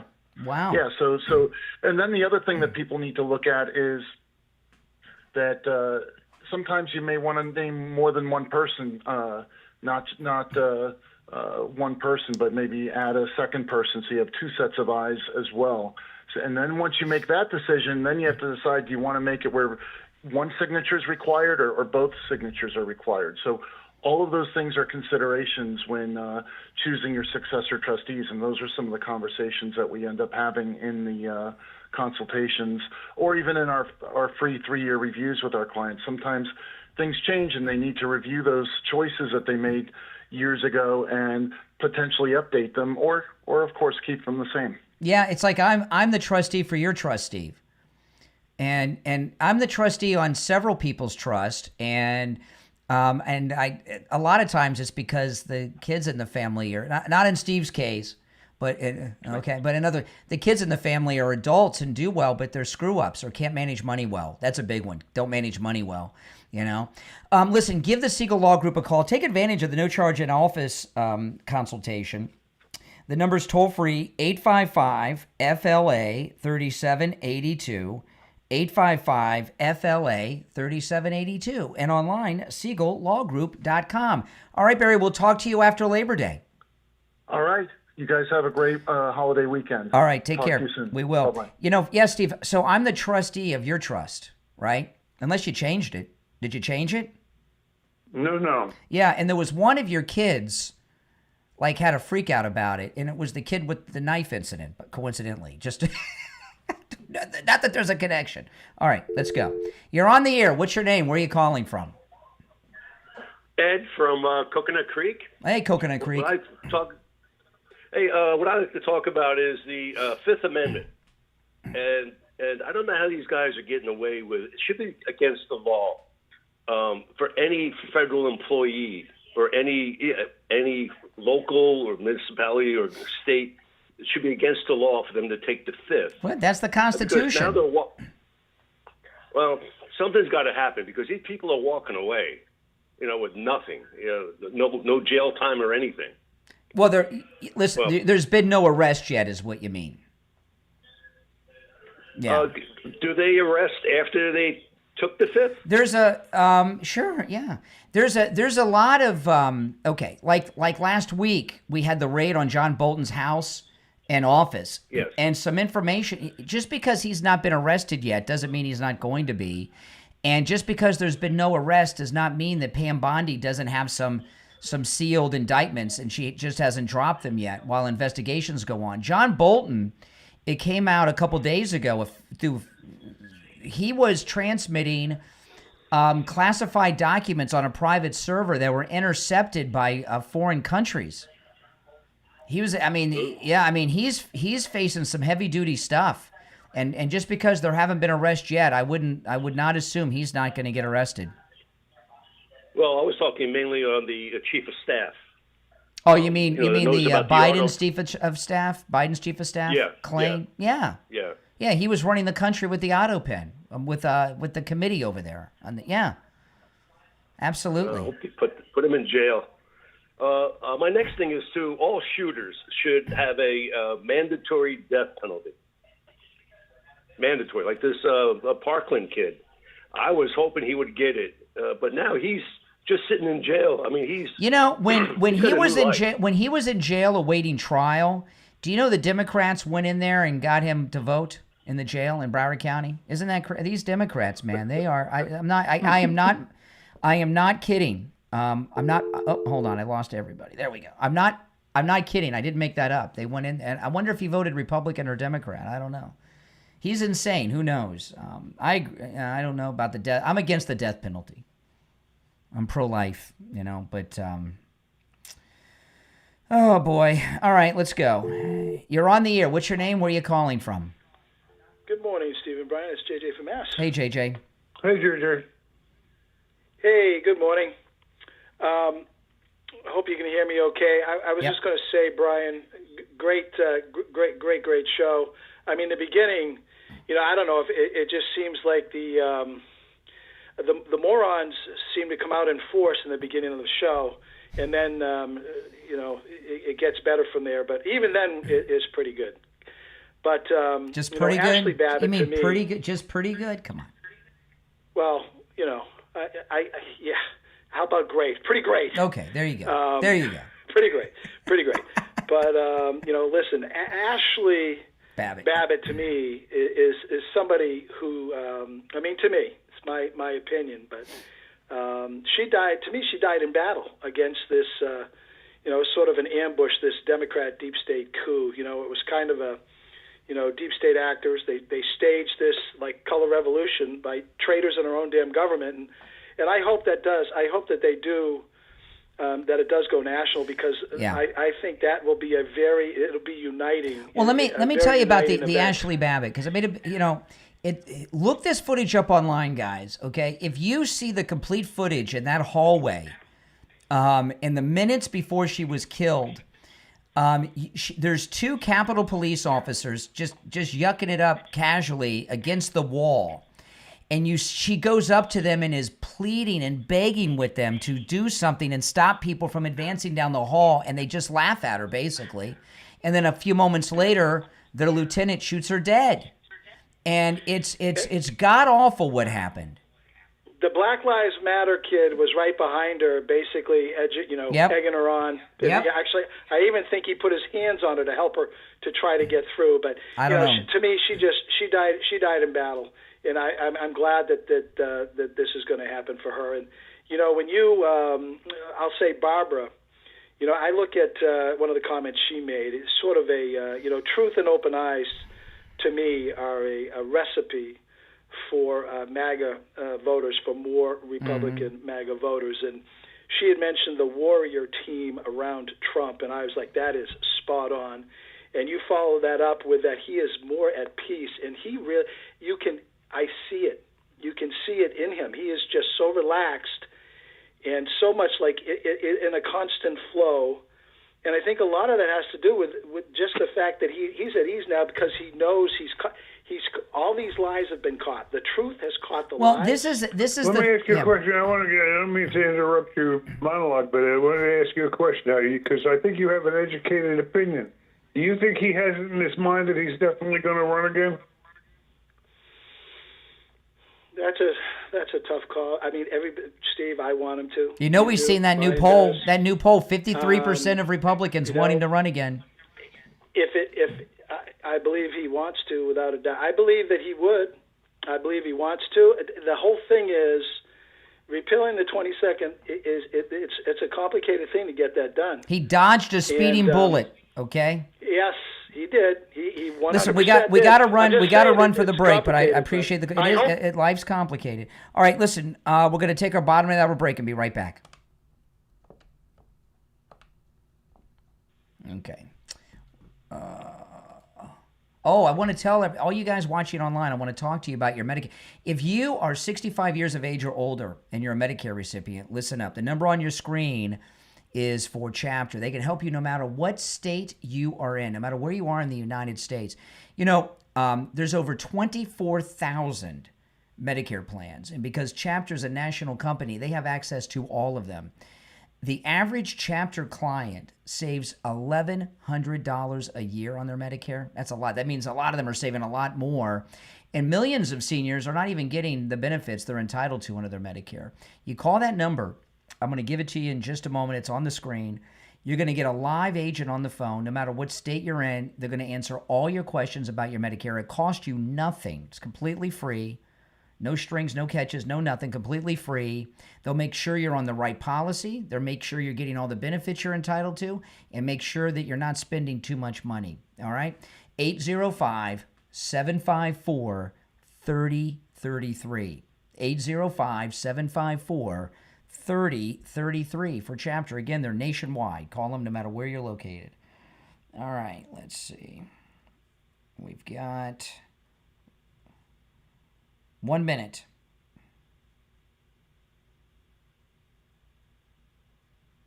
We'll be back in 1 minute.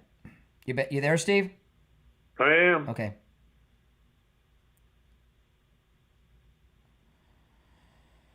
All right.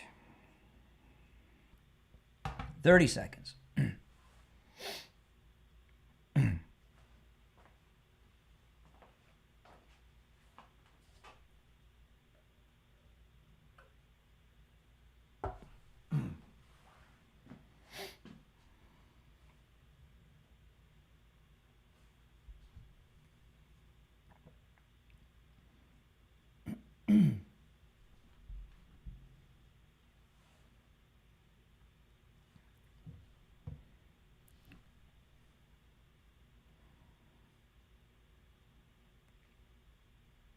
All right, we're back. I'm Brian. Steve Kane is here. You know, I've taken the breaks on time today, which is the first time all week I've done that. So if I've been short with some of the callers going into the breaks, that's why. You want to take some more calls, Steve? Yes. All right, let's go. All right. You're on the air. What's your name? Where are you calling from? Yeah, Jay from Jersey. Let me turn your crazy voice down. Yes. Yeah, I'd like to speak to Steve this morning, if it's okay. I'm here. Well, Steve, it's the holiday You don't need permission. weekend. Go ahead. It's the holiday weekend, and y'all are being crazy talking about running again. But I'm just curious because Brian seems to be having some sort of brain function. What are your prices when you go to the grocery store? Everything's better for you? You're not paying I don't go to the grocery store. You want an answer to your question? You pay for the groceries, don't you? Do you want an answer to the question? Do you eat? Do you eat? Yes, I eat. Well, that's So not who buys your your question, though. No, who My buys your wife. groceries then? Who buys Does she yours? tell you how much they're costing you? No. Oh, you don't care? Well, she has access to the money I earn. And I earn enough to Okay, pay for but- my groceries. Well, listen. Okay, but let me ask you this question: before the election, wasn't that answer good wait enough? a minute. I No, love it. listen. Okay. Before the election, I the love it. grocery prices was a problem, but now they're not. There's never been a problem for me. I don't pay the grocery bills. My wife does. Do you have a wife, by the way? Yes, I do. I have a wife Does she and I do have the an shopping adopted for you? son. Does she do the We shopping both for do. you? We both go to the She's grocery store. She's supposed to?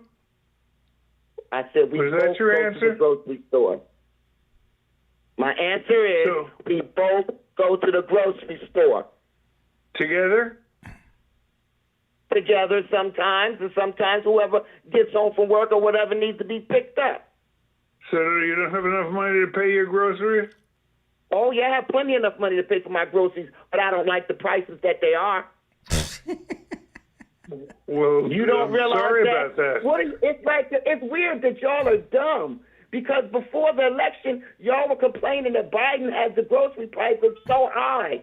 But now they're 3 times as high, and y'all are all That's too not stupid true. to No, see. you're either lying or stupid, or maybe both. Oh, then you don't go to the grocery store. How would you know? You know, Steve, there's a possibility here, okay? Ask I know your from wife. all I know is what you're Steve? telling me. And what you're telling me is that ask you your wife. You don't tell the truth. You know what I think might be happening, Ask Steve? your wife. Oh, Jay, I'm not talking to you. I'm talking to Steve. You know, Steve, Jay's wife may not have told him that the prices have come down, so she can sock away some money from him. By the way, I just want to point something out. Put him on hold for a second. I want to point out Brian's making an assumption of facts that are not necessarily in evidence. You're assuming that Jay's wife is a she. Oh. Is your wife a she, y'all Jay? Are assuming. Y'all. Listen to this, though.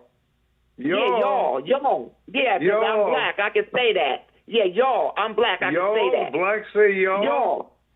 Yeah, I say never y'all. heard that before. In y'all Jersey. Are assuming, listen to this, you're assuming that the people that are listening believe the crap that's coming out your mouth because they're going to the grocery stores at this holiday and it's costing them 4 times as high. 4 times? Before it was 3. Everybody I know is pretty happy about what's going on. He said it was 3. Now it's gone up another time in the conversation. Ask your wife, because y'all are too wimpy to even acknowledge. We're in traditional homes. We live in traditional homes. 4 times as high.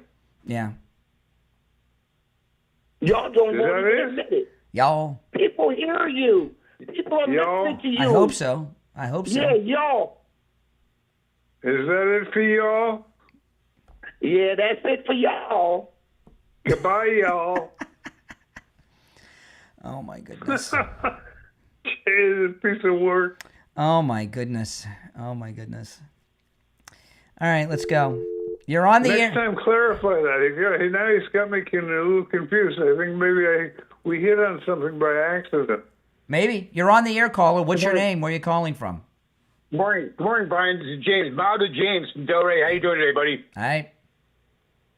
Hey, listen, I just wanted to correct you on one thing. I have the video of that, too. And it was John Alexander, the known Antifa member and from Utah, who got to the front of that line when Ashley Babbitt got shot. There were 3 officers there. What you didn't see was the guy, the Capitol Police officer, squaring off with an AR against that Michael, whatever, that shot Ashley.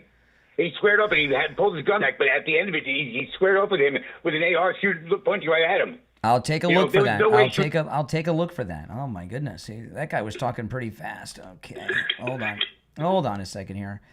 All right, I've lost it. Okay. Oh, before we go back to the phone, well, let's take another call. Hold on, let's just take another call. You're on the air. What's your name? Where are you calling from? Hey, Brian. Yes. It's Jules from New York. What's up? Hey, Jules. Hey, how are you, Steve? Steve, can I ask you a quick question before I say something to Brian? Here goes. Do you remember Gary Stevens from SFjr radio shows in New York City? Gary who? Stevens. It sounds very familiar to me. Not Gary Daniels. Gary Stevens? Yes. I'll tell you why that's hard. Anyway, I'll tell you why that's hard. There's so many people in this business that have 2 first names. And I've known so many Garys. Gary Stevens, Gary Michael. I've known a few Gary Michaels. I've known a Gary Steven. This is going back to the 60s. Oh, no, I wasn't born yet. You weren't even born yet. You know, so is this a guy? Is this a guy that you know that worked with Steve Kane, or was just on the air back then? Well, no, Steve may have known him from the New York City circuit. And I'm just wondering, because my sister had won a blind date with him years ago. My sister's 75. Oh my God, did he have a good face for radio? Yes, he did. That means he's ugly. Oh, his hands. Well, that's the opposite. When someone's ugly, you say that you got a good face for radio. It's an old. Oh, yeah, this is true. No, he had a good face for radio and TV. But yes. No, I know what you mean. But here's my thing. Jay's driving me insane, and I know I've actually even DM'd you my flyer from ShopRite in New York here, because Jay's only on the other side of the river from me, and I grew up right outside of right in Westchester County, as a matter of fact, in New York. But I'm looking at the ShopRite flyer. Jay, I was taught by my late mother, who made it to almost 98 years old. She would have been 100 this past day after Christmas. In any event, and I just turned 60 last week, as a matter of fact. She taught me well, and she used to say, her famous line is, watch those sales. So, for instance, I'm looking at ShopRite's flyer now, $1.99 for center cut pork chop. That's how it used to be. Even some other famous brands, iced teas, $6.99 for a 12-pack. Snapple, as a matter of fact. These are prices that are going back to 10 years ago. In fact, they came out. I didn't bring this up because Jay didn't want. He just wanted to talk to Steve, so I honored his wishes. Yep. Yeah. But if white privilege exists, how can a black man tell a white guy not to speak? Interesting. But exactly. But you know, the CNBC did a report on this. Prices are down across the board, and inflation is much lower than even projected. But the thing is about prices, President Trump talked about this before the election. Once prices are up, it's hard to bring them down. They've come down. I'd like to see them come down more, but they've come down. But most importantly, they have not continued to rise. Okay. Right. And I look forward to my flyer every week. Listen, I got rheumatoid arthritis now. You probably see me whining about it all the time in the chat, everybody. But you know, I look forward to my flyer. I circle everything in the flyer that I want my husband to buy because he's like you. He loves to read. He has to do my food shopping now. I used to be in charge of my household. Now I have to depend on my husband a lot. I've been with him since 1983, right after high school. We're 60, and he's going to be 64 in October. In any event, he's got to do all my shopping. And when I tell him, I go, oh, look at this, buy 4 of them, because it says limit 4 per variety. And I'll tell you, listen, we gotta run for the break because we're up against the break and we're running short on time. William Youngerman's coming up. That's right. That's right. That's right. Appreciate that. But before William Youngerman, I got to talk about coastal weight loss secrets as we're talking about eating. And I want you guys to call. It's a no-charge consultation. They can help you wherever you're located in the United States. And you've heard me talk for some time now about the great work and how I didn't take any pills, no shots. Eating food I would normally eat, no exercise. And I'm at the weight I was when I married my wife 29 years ago. And the cool thing about it is, and I don't know how this happened, talk to Dr. Zuckerman, I lost the weight from the parts of the body I wanted to lose my weight, my face and neck. My stomach is flat, and I've lost many inches off my waist. Give them a call, 561-247-6300. My results are typical. 561-247-6300. 561-247-6300. And online, coastalweightlossecret.com. We'll be right back.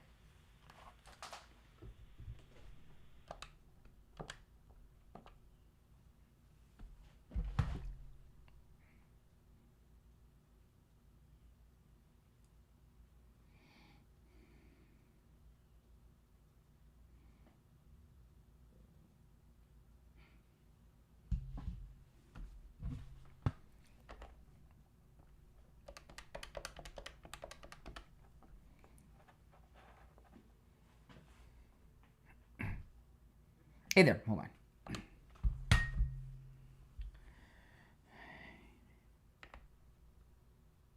Okay. You there, Steve? Steve, you there? Lost Steve.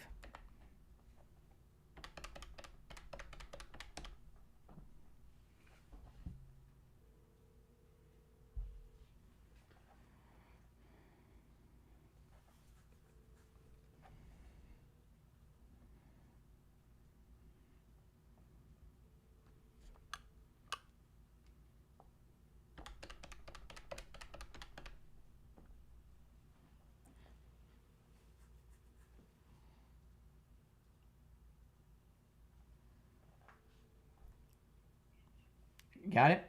We're in break. Okay, stand by. All right, Steve, you there? I'm here. Can okay, you hold hear on. me? Yeah, I'm going to get William. Stand by. All right, William, we have about 20 seconds. Okay.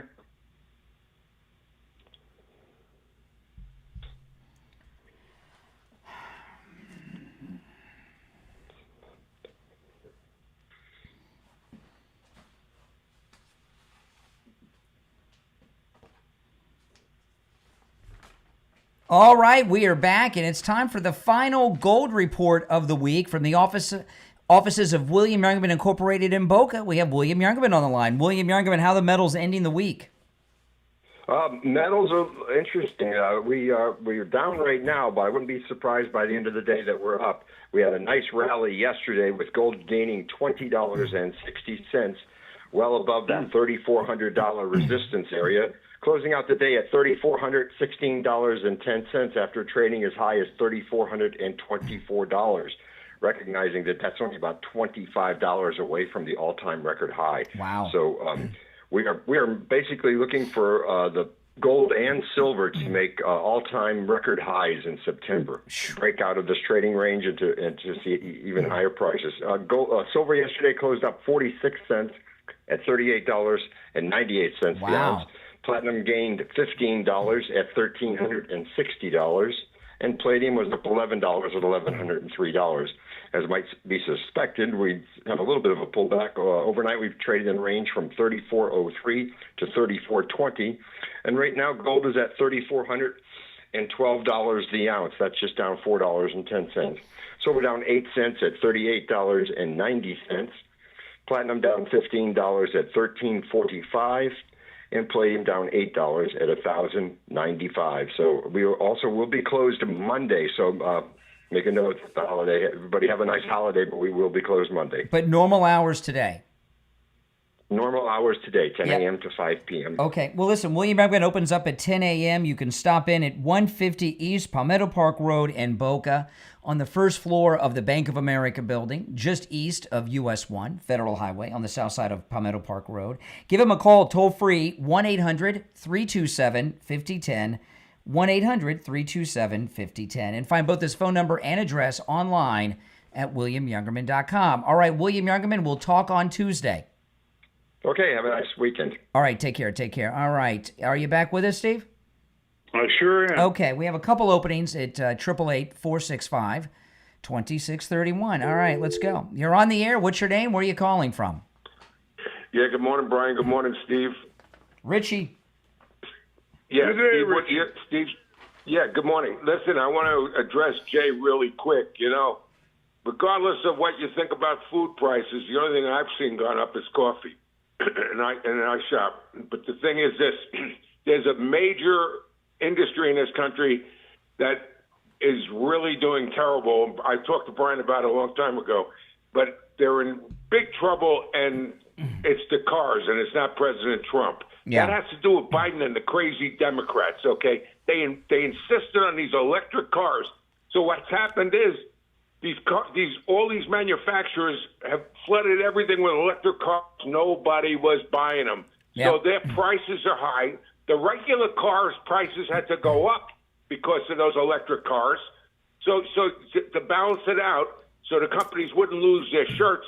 So now these car companies are sitting with tons of cars. Nobody can afford them because of Jerome Powell's high interest rate. That's right. So I mean, you have no idea. The automotive industry in this country. You know, is a major I problem right now. I drove by. I think it was a Volvo dealership. I can't remember what it was, but they had a big sign. They're like trying to just about their EVs on the sidewalk. They're trying weren't they going to? I thought Trump was going to lower the taxes when you buy a car. What was that he was going to do? Yeah, you can on new cars. You can, with the big beautiful bill on new cars that are American made, you can deduct the interest on your auto loan from your taxes. And that's a huge Yeah, thing. he's trying to fix. The auto industry, they haven't been advertising that, and I don't understand that because, you know, that is so I understand the rates are high, but if you can deduct that off your income taxes, that's a big deal, and It's a major deal. Yeah, it's a big deal. Well, President Trump's trying to fix a problem that Biden created. This is one of the most. I got to find out. I don't know if my car was made in the United States or not. My new car. I got a Mini Cooper, and the whole electric car thing was a ripoff from the beginning. Well, they're going out. Terrible. They're going out with. You know where the electric cars are going? The same place the Yugos went. Yeah, it's by the junkyard. Yes. The junkyard. Yeah. But in the meantime, like the average prices of automobiles because of all of this has skyrocketed. Steve, you know what a Ford F-150 loaded costs today? Oh yeah, $120,000. And if you get one that's stripped, totally stripped, it's $70,000. I know, I was going to get a pickup last year. Because I thought, well, because I've got my Vespa, my MAGA scooter, and I thought, I'll put it in the bed and I can drive here. And I go to the dealership, and I couldn't believe what I was seeing, $120,000 and even higher. Yeah. I mean, come on. My mother's house, my mother only paid $57,000 for her house, and that was a long time ago. But I'm like, come on, it's too much. I think the average price, including all the cheap cars, is of over $30,000. And with the interest rates, by the way, the repossessions at this point in time, CarMax says they're at a record rate. They have to take out extra insurance. Yeah. Repos are all over the place. It's in major trouble. You know, I remember. Do you remember? I don't know if you remember this caller, Steve, but when I was on the air overnights, I used to do the 3 a.m. to 7 a.m. slot. And I used to get a call. I can't remember his first name. The repo man. He would call me from cars he was repossessing. He didn't just call me. He called. Do you remember that caller, Richie? He called everybody. In the Miami market. I cannot remember his first name. All right, appreciate the call, Richie. Yeah, repos are up. If you're on hold, stand by. You know, it's Friday. If you're in pain, you want to start the weekend feeling good. Go see Dr. Appleton and say bye-bye to your pain. You know, his laser treatment, there's no injections, no drugs, no surgery, no downtime. He's rid me of pain 7 times, and it works on every type of pain that I've ever heard of. I ran into one of our listeners over there, Steve. He's his whole life he's been in the carpet business. His knees are shot because he's been on his knees all his life laying carpet. He went to Dr. Appleton. Boom, he's got his knees back. Pain's gone. It works and it's painless. Give Dr. Appleton a call. Now remember, walk-ins are welcome. Appointments are never necessary, even on Saturdays. 954-973-0710. 954-973-0710. 954-973-0710. And online, AppletonCairo.com. All right, let me take some more of these calls, Steve. You're on the air. What's your name? Where are you calling from? Hello, good morning. Can you hear me? I can. Hey, IB. Hey, Since IB. time is very short. And you guys keep talking about Ashley Babbitt. We have to give the co-conspirator in her death. The name is Yolanda Pittman. She was the one who oversaw the whole operation and not responded to radio calls from her own Capitol Police where help was really needed. This guy, I won't mention his name, has been there for 26 years, and he started out as the little guy, and he excelled at the job. And he did a report on this. So if Trump's going to put a team together to investigate January 6th, the name Yolanda Pittman must be in there because. All right, I don't know who that is, but appreciate the call. You're on the air. What's your name? Where are you calling from? Oh, this is Mark. You hung up on me earlier. Which one were you? The guy from Michigan? Yeah. That was like 3 hours ago. Yeah, I know. I just got out of and work. You may deny this now, but you use profanity. You hung up on yourself. I did not use profanity. We had to dump the call. You were yelling, and we had to dump it. But anyway, you're back now. It's on your mind. Well, I want to talk about the whole transgender thing because you guys are acting like it's a big thing, and they make up less than 1% of our nation. Wait a minute. We act like it's a big thing. If a man or a young man goes to a doctor and has a surgical procedure that turns their penis into a vagina, you're telling me that's not a big deal? That's just some casual surgery? Well, I don't personally agree with that. Just like I don't appreciate. I don't follow gay rights. I don't think there should be gay pride month. Whatever, but if what you said is true, the problem's worse than we thought. There's been over half a dozen. Hold on. In the last few years, there's been over half a dozen mass shootings done by transgendered people. And there's such a small percentage of the population, you must admit there's some problem there. Well, the mass population of people who go on killing sprees are actually white single men. Not anymore. No, that's not true. That's not true. These high-profile in Minneapolis, you had a transgendered person. What about the guy who shot up the CDC 3 weeks ago? I don't know about that. I mean, there's all kinds of people, but there have been several. There's been several high-profile incidents with transgender shooters lately, and there's such a small percentage of the population. There's got to be some issue. I don't know why you guys on the left are becoming trans activists when there's a problem. Well, I'm not really a trans activist per se. per se, not really. No. I believe in personal freedom because oh my! All right. Well, listen. I'm gonna take a personal freedom of moving on. That was just such a. I like what he said. I never heard that before, Steve, from a caller. I'm not a transaction. Yeah, I love. That was a great response. Mr. Per se. Oh my God! See, you never know on Open MAGA Mike Friday. You never know how the show's going to turn out. Anything happens. Exactly. It's totally. Anything can happen. Yeah, we're almost out of time for the day, but I saw a story. It looks like good news. Not a lot to say about it, but they're saying Saturday Night Live may finally be canceled. Really? It's about time. It's been on life support for a while. Did you see the Saturday Night Live movie that came out a year or so ago? No. You might like it. It was I watched it when I flew out to see my daughter in California. I watched it on the plane. The guy that plays Chevy Chase is really good. Lorne Michaels produced it, so it's put up on a pedestal where Lorne Michaels looks like a god because he produced the movie. But it's a good one. I think you'd like it. It'll take you back to the Belushi. The guy that plays Belushi is very good too. I got a quick question since it came up 10 in the seconds. last waning 10 seconds. seconds. Here. I'll ask you off the air. Call me when we get Well, off hang the on, because we're going to continue after 9, remember? Okay. Okay, listen, we're out of time. We'll see you Monday morning at 6 a.m. You're listening to Florida's longest-running radio show, The Steve Kane Show. I'm Brian Craig. Steve Kane has been here. Take care, everyone. We'll see you at 6 a.m. on Monday. Have a great Labor Day. All right, stand by. All right, we're clear, but we're still online. We're still on YouTube. I got a question for you. Yeah. I was going to ask you on the air, but I could. Well, you're on the air now to the YouTube people. We're on the air now.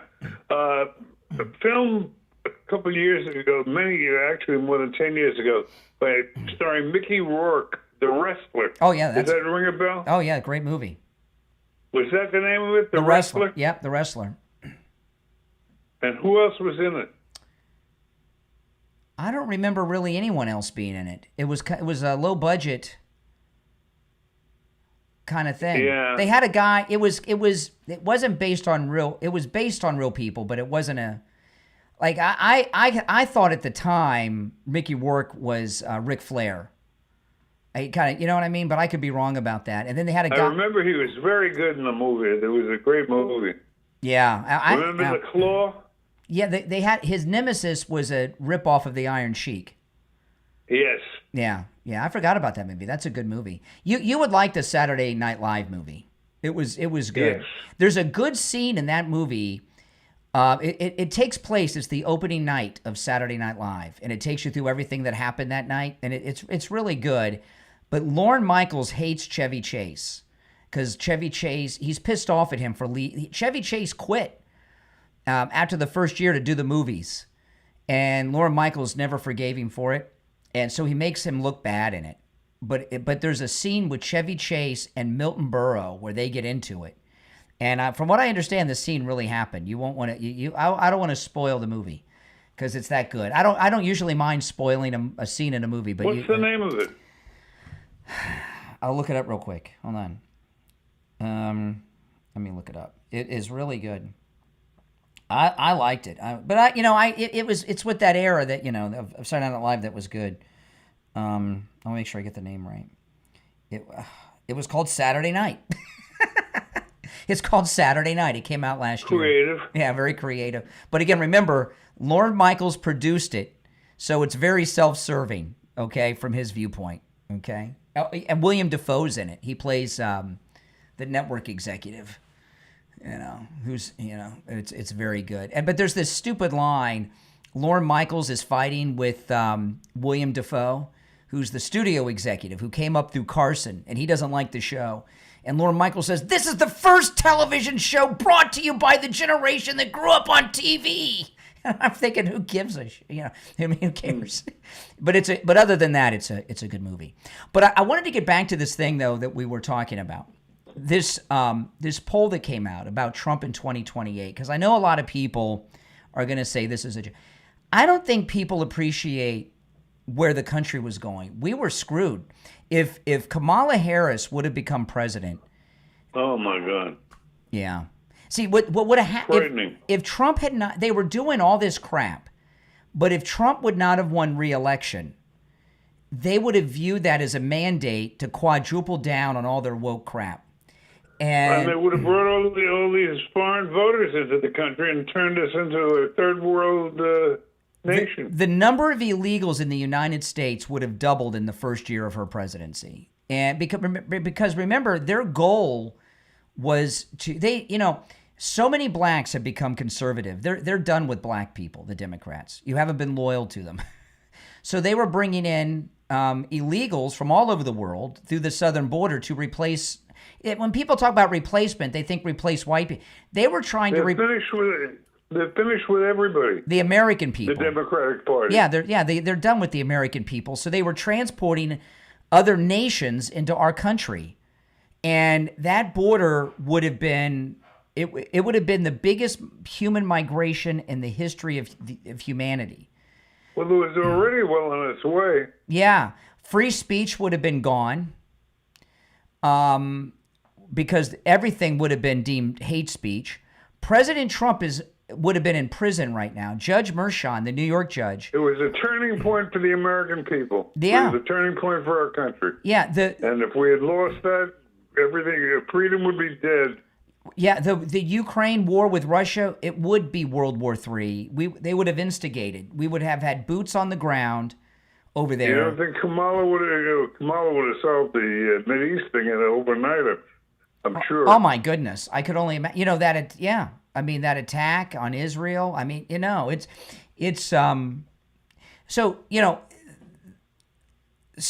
Civilization was in the balance. Literally. The country's been through a lot. I don't know about civilization, but democracy was certainly in the balance. Well, the whole country was going to be gone. It was going to be gone forever. We would never have won another election.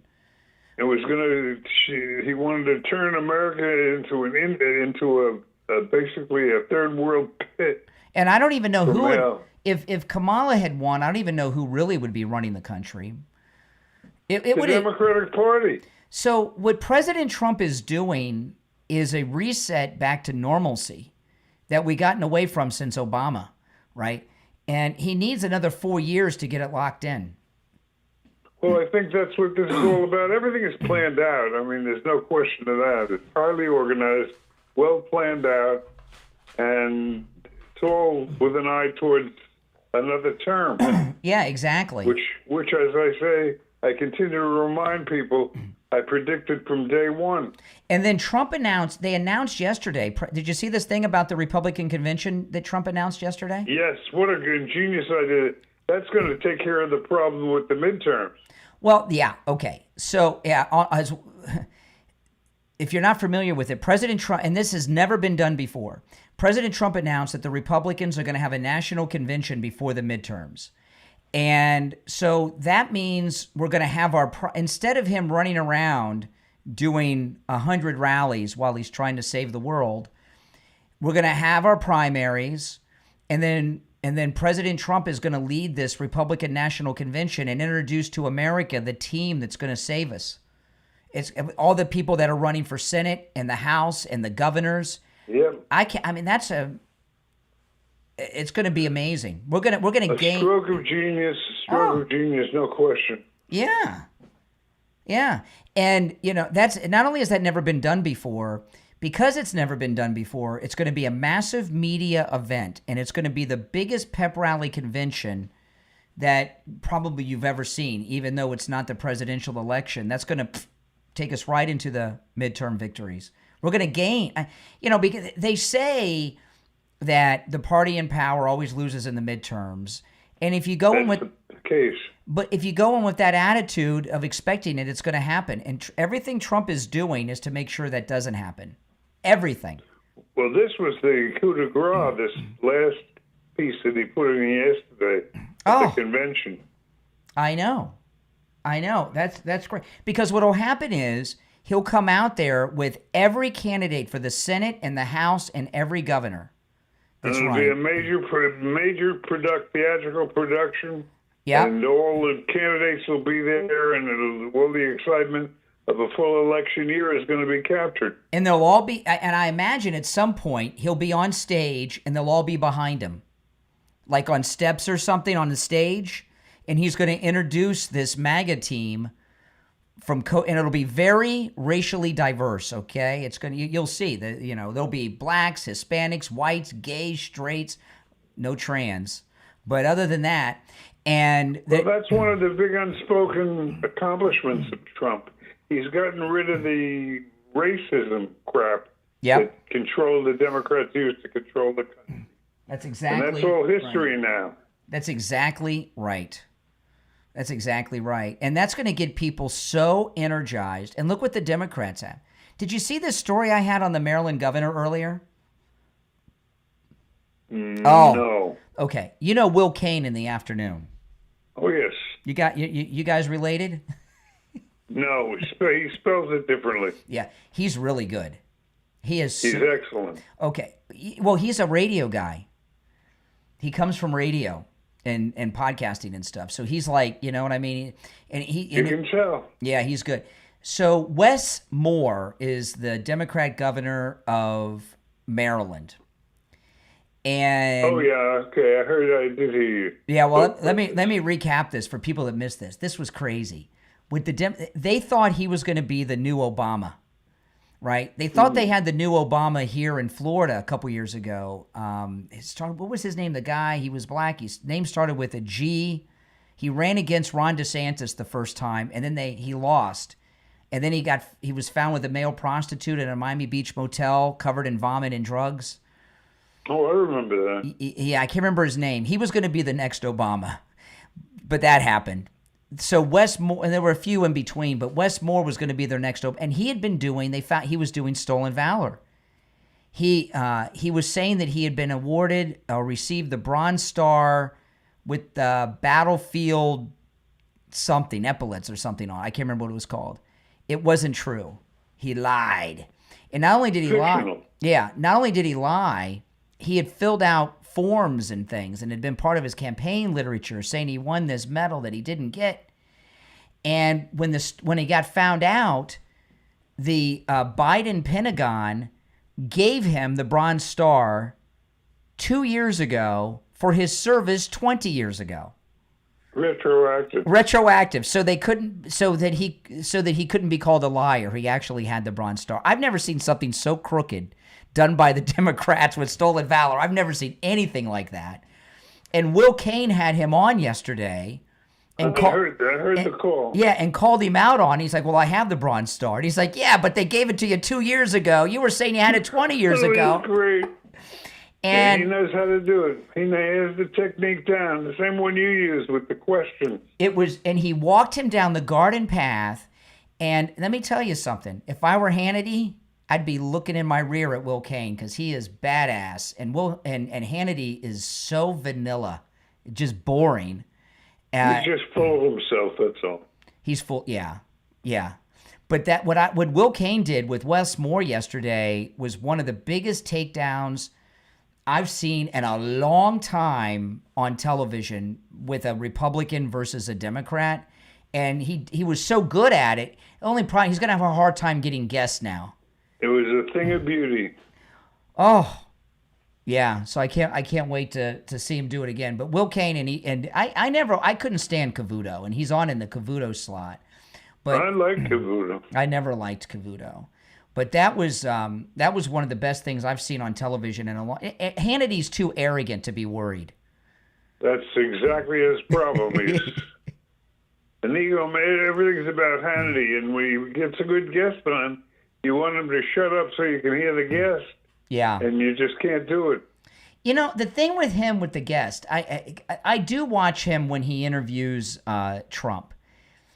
And he does that. And with Trump, it's like he's trying to impress Trump with his knowledge or his promotion of him. So he goes through all these things that he wants Trump to hear him say. You know, I don't know. I don't even know why he has guests. You know, if you're going to do that. He has guests to showcase himself. Oh, my goodness. He must be terrible to work for. I bet you. I bet you he's terrible. It's a turnoff. His arrogance is a turnoff. Well, but a lot of people, they get these egos, and they just can't contain them. And I see people at our level. We've known people that have egos. They're on the air and they think they're all that. It's so. Yeah, it's not as bad as Hannity. Hannity's the worst. Hannity's the worst. Yeah. Well, that story that Judge Janine told about him in the Oval Office that a couple weeks ago that I shared. That was Will Kane. No one found that hard to believe, I'm sure. Yeah, somebody asked in the chat. Will Kane. He spells it Cain. Steve spells his with a K, and he's on. I guess it's 4 p.m. on the East Coast on Fox. 4 on Fox. Yeah, and he's out of Texas, and he's good. He's really good. All right, Steve, I'll give you a ring later. Okay. All right, take care. Yeah, so, you guys, I've been, if you haven't noticed yet, it's been 8 days now, so I've added an hour to the show. So instead of 3 hours, we're doing 4 hours. And I'm starting early and then going late. And Steve's been hanging out with me late, so which I was surprised. I didn't think he'd want to do that. And Steve likes it, He's like, well, maybe we should just do an online show, it'd be less stressful sometimes. I don't know, but I'm glad Steve's been hanging out with me a little bit, because you guys that listen to me online, you don't get to hear Steve as much as you get to hear me. I wanted to play before I go though. I want to play some sound bites. This is Don Lemon. I liked it. I've wanted to add an extra hour to the show for a while. So what I was thinking was I'd go later, but going later is, I'm already in place. So why don't I just start early and then I'll go later? So, and I think it's great. And you guys, I appreciate, because I can see the numbers. And when we sign off the radio, I see you guys, you stay with us when we do the switch. And I've noticed the last couple days, a lot of you, have you clicked the notification bell? So when I go live in the mornings, I see you guys jumping on now, because you know when I'm doing it now. When I first couple days, I didn't announce it, because I didn't know if I'd be able to do 4 hours or so. Because you can get worn out doing this stuff. Doing the show is intense, especially the radio show. Those 3 hours, you can see how much stuff I got going on, and it's. There's a lot of adrenaline, and it's like running a race. And then, so I wanted to do it without announcing it, and it's worked well. And I got to tell you, my numbers are way up. I mean, we're having about 2 million people just here every month on YouTube. That does not include my podcast platforms or the radio. So we're having 2 million plus just here on YouTube every month. And, our numbers are significantly up, and that's really awesome, and I appreciate that. So if you could share the program on your socials, that'd be great too. So let me share this. This is Don Lemon, and I don't know, that doesn't look like a shirt he's wearing. It looks like a blouse, doesn't it? He's talking about the monster of Minneapolis. The Minneapolis shooter is reportedly trans, and now the right, MAGA, losing their minds over it, making it a big deal, an issue. Here's where the ignorance comes in. They're so ignorant, because trans people can be of many different political persuasions, and that doesn't change the argument and the fact that we need sensible gun legislation in this country that goes along with mental health issues. You can be a trans person and have mental health issues, just like you can be a straight white man, who it usually is doing these things, and have mental health issues as well. This is the thing. This is amazing. From the left, you're not hearing any sympathy towards the babies whose lives were taken or their families. They're all becoming trans. By the way, if you want to call in, you're still welcome to call in. The number is pinned in the chat, 888-465-2631, 888-465-2631. They're becoming trans activists. No heart for the people here. obviously, you can be a trans person and not go out and do something like this, obviously. However, there's been a large number of these events that have been committed by trans people who are such a small percentage of the population. So there's a problem that we need to find out what's leading to this. And the other thing about gun deaths, he says usually I was talking yesterday that the number one cause of death for children is car accidents. That's true. But when you get to around 18, gun violence becomes a higher cause of death. The reason that is because of the inner cities of Chicago. There's so many black and Hispanic gang problems and shootings. So I don't want to make it a racial issue. I'm only commenting on this because Don Lemon is making it an issue. But there's a tremendous amount of gun death in this country at the hands of black and Hispanic gangbangers in the inner city. These inner cities where they have the high murder rates, it's usually black on black crime. Okay, that ends with these inner city, blue city murders. And on the left, they have zero sympathy for minorities that are falling victim to gun violence. They go around and talk about gun control. Most of the gun deaths that are murders are not done by these tragic situations like in Minneapolis. They're done on the streets of Baltimore, D.C. prior to the crackdown, Chicago, and elsewhere. And it's mostly minorities on both ends, the victim and the perpetrator. And they just don't care on the left. They really, truly don't. By the way, if you're new to the program, make sure that you subscribe. I played this before things started, before 6, but for those that weren't around, this is Democrat Senator Mark Warner with his anti-Christian and anti-religious rhetoric in the aftermath of the Minneapolis incident. I'm sure you've all heard about one more of these tragedies that took place in Minneapolis today. The mayor said it best. This is not a time for thoughts and prayers. These kids were praying. The bullshit we get of let's lower our flags. I mean, see, this is what when Ray called in earlier, he calls lowering the flag out of respect BS. But I know it's pretty bad, isn't it? It really is. Yeah, he's a disgusting person.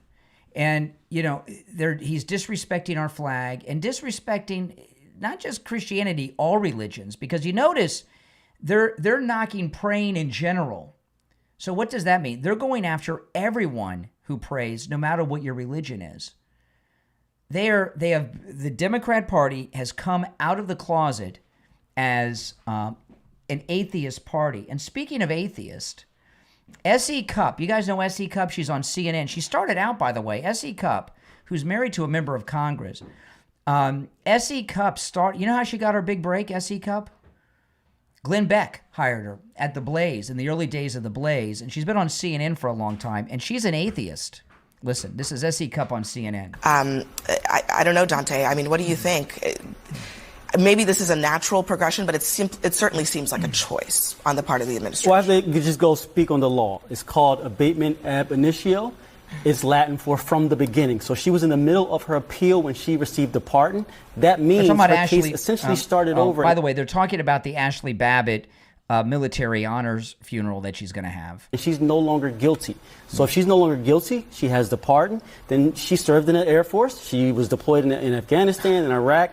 She's entitled to the benefits she would be entitled to. I can't sit here as a lawyer and say that her conviction was wiped away, but she should still be penalized as if it wasn't. And just to clarify, I mean, she was killed in an I act, agree with you 100%. right? And climbing into a broken window at the Capitol to overthrow the government. But I can't insert my opinion over the law. Can I ask a legal military question? Because her case is essentially wiped away, can the Air Force just decide not to do it as a policy matter, or is she entitled to it no matter what now? Well, they would have to show why she wouldn't be entitled to it. Naturally, she is entitled to it. Now there is no conviction there. So there'd be no reason to deny it. There'll be no reason to deny it. Well, I mean, I think it's pretty clear why she should be denied it. This is the trick. I mean, in many people's view, as we've been talking about, if you break the law and you do things that, in this case, it was a law enforcement officer who's trying to protect members of Congress, used his firearm in this situation against her because she was doing something that was perceived to be, and that actually was a danger to those members inside. It was. Trump convinced a lot of people to abandon a lot of things. He convinced conservatives to abandon conservatism, law and order Republicans to abandon law and order, and patriots to abandon patriotism. When you're ramming an American flag at a police officer in an attempt to overthrow the government, that's not patriotism. And I don't frankly care that she served. So did David Berkowitz. So did Jeffrey Dahmer. So did Benedict Arnold. But they were convicted of things. We got to stick with the law. Wow. So S.E. Cupp is comparing Ashley Babbitt to Jeffrey Dahmer. And if you remember, Jeffrey Dahmer was a cannibal. Okay? And Berkowitz, you guys know Berkowitz, you know. But, I mean, this is beyond imagination for me of sickness and bad taste with S.E. Cupp. I mean, I mean, that makes me physically ill to compare Ashley Babbitt to Jeffrey Dahmer and the son of Sam. You're on the air. What's your name? Where are you calling from? Sarah from my. Are they a disgrace or what? These women talking on CNN like that? What a disgrace. That woman, I'm so glad that he became president again because she deserves to have what Trump's doing for that woman. I hope her family, can get over that, what happened, but she deserves to have an honorable funeral and all that. Absolutely. Also, I want to mention, how about on the 5, was it yesterday, that what Jessica Tarkoff said about, they were talking about, what was going on in Minneapolis, and she had the nerve to say to Jimmy Jones that, you're pulling the leg card again. I mean, I got to look at the 5 when she said that in the beginning of the show. These women are a disgrace. Well, you know what's you're right. You know what, the left, they're not even in control of themselves when they're publicly talking because they've lost so much. This is Rosie O'Donnell talking about the Minneapolis event, massacre by that monster. So about the Minnesota shooting, and it brought me right back to Columbine in 1999 when I just could not get it through my head that students in America were shooting each other in schools. And this was a church inside a Catholic school. And what do you know, it was a white guy, Republican, MAGA person. She's talking about the Minneapolis shooter. What do you know? No, everything you said is wrong, Rosie. I mean, she's at a whole nother level of delusion, that I've ever seen. Listen, if you're new to the program, make sure that you subscribe to the channel, and also make sure you click that notification bell so you get a notification when I go live. So this is the first full week of the 4-hour show. And I'm going to continue to do this moving forward. When I go to the radio station, I can't because I got to clear out for the next show. But when I'm using my studio here, I can go the extra hour. All right, guys, my name's Brian. This is where MAGA comes to talk. Thanks for tuning in. I'll see you later. Thanks for watching.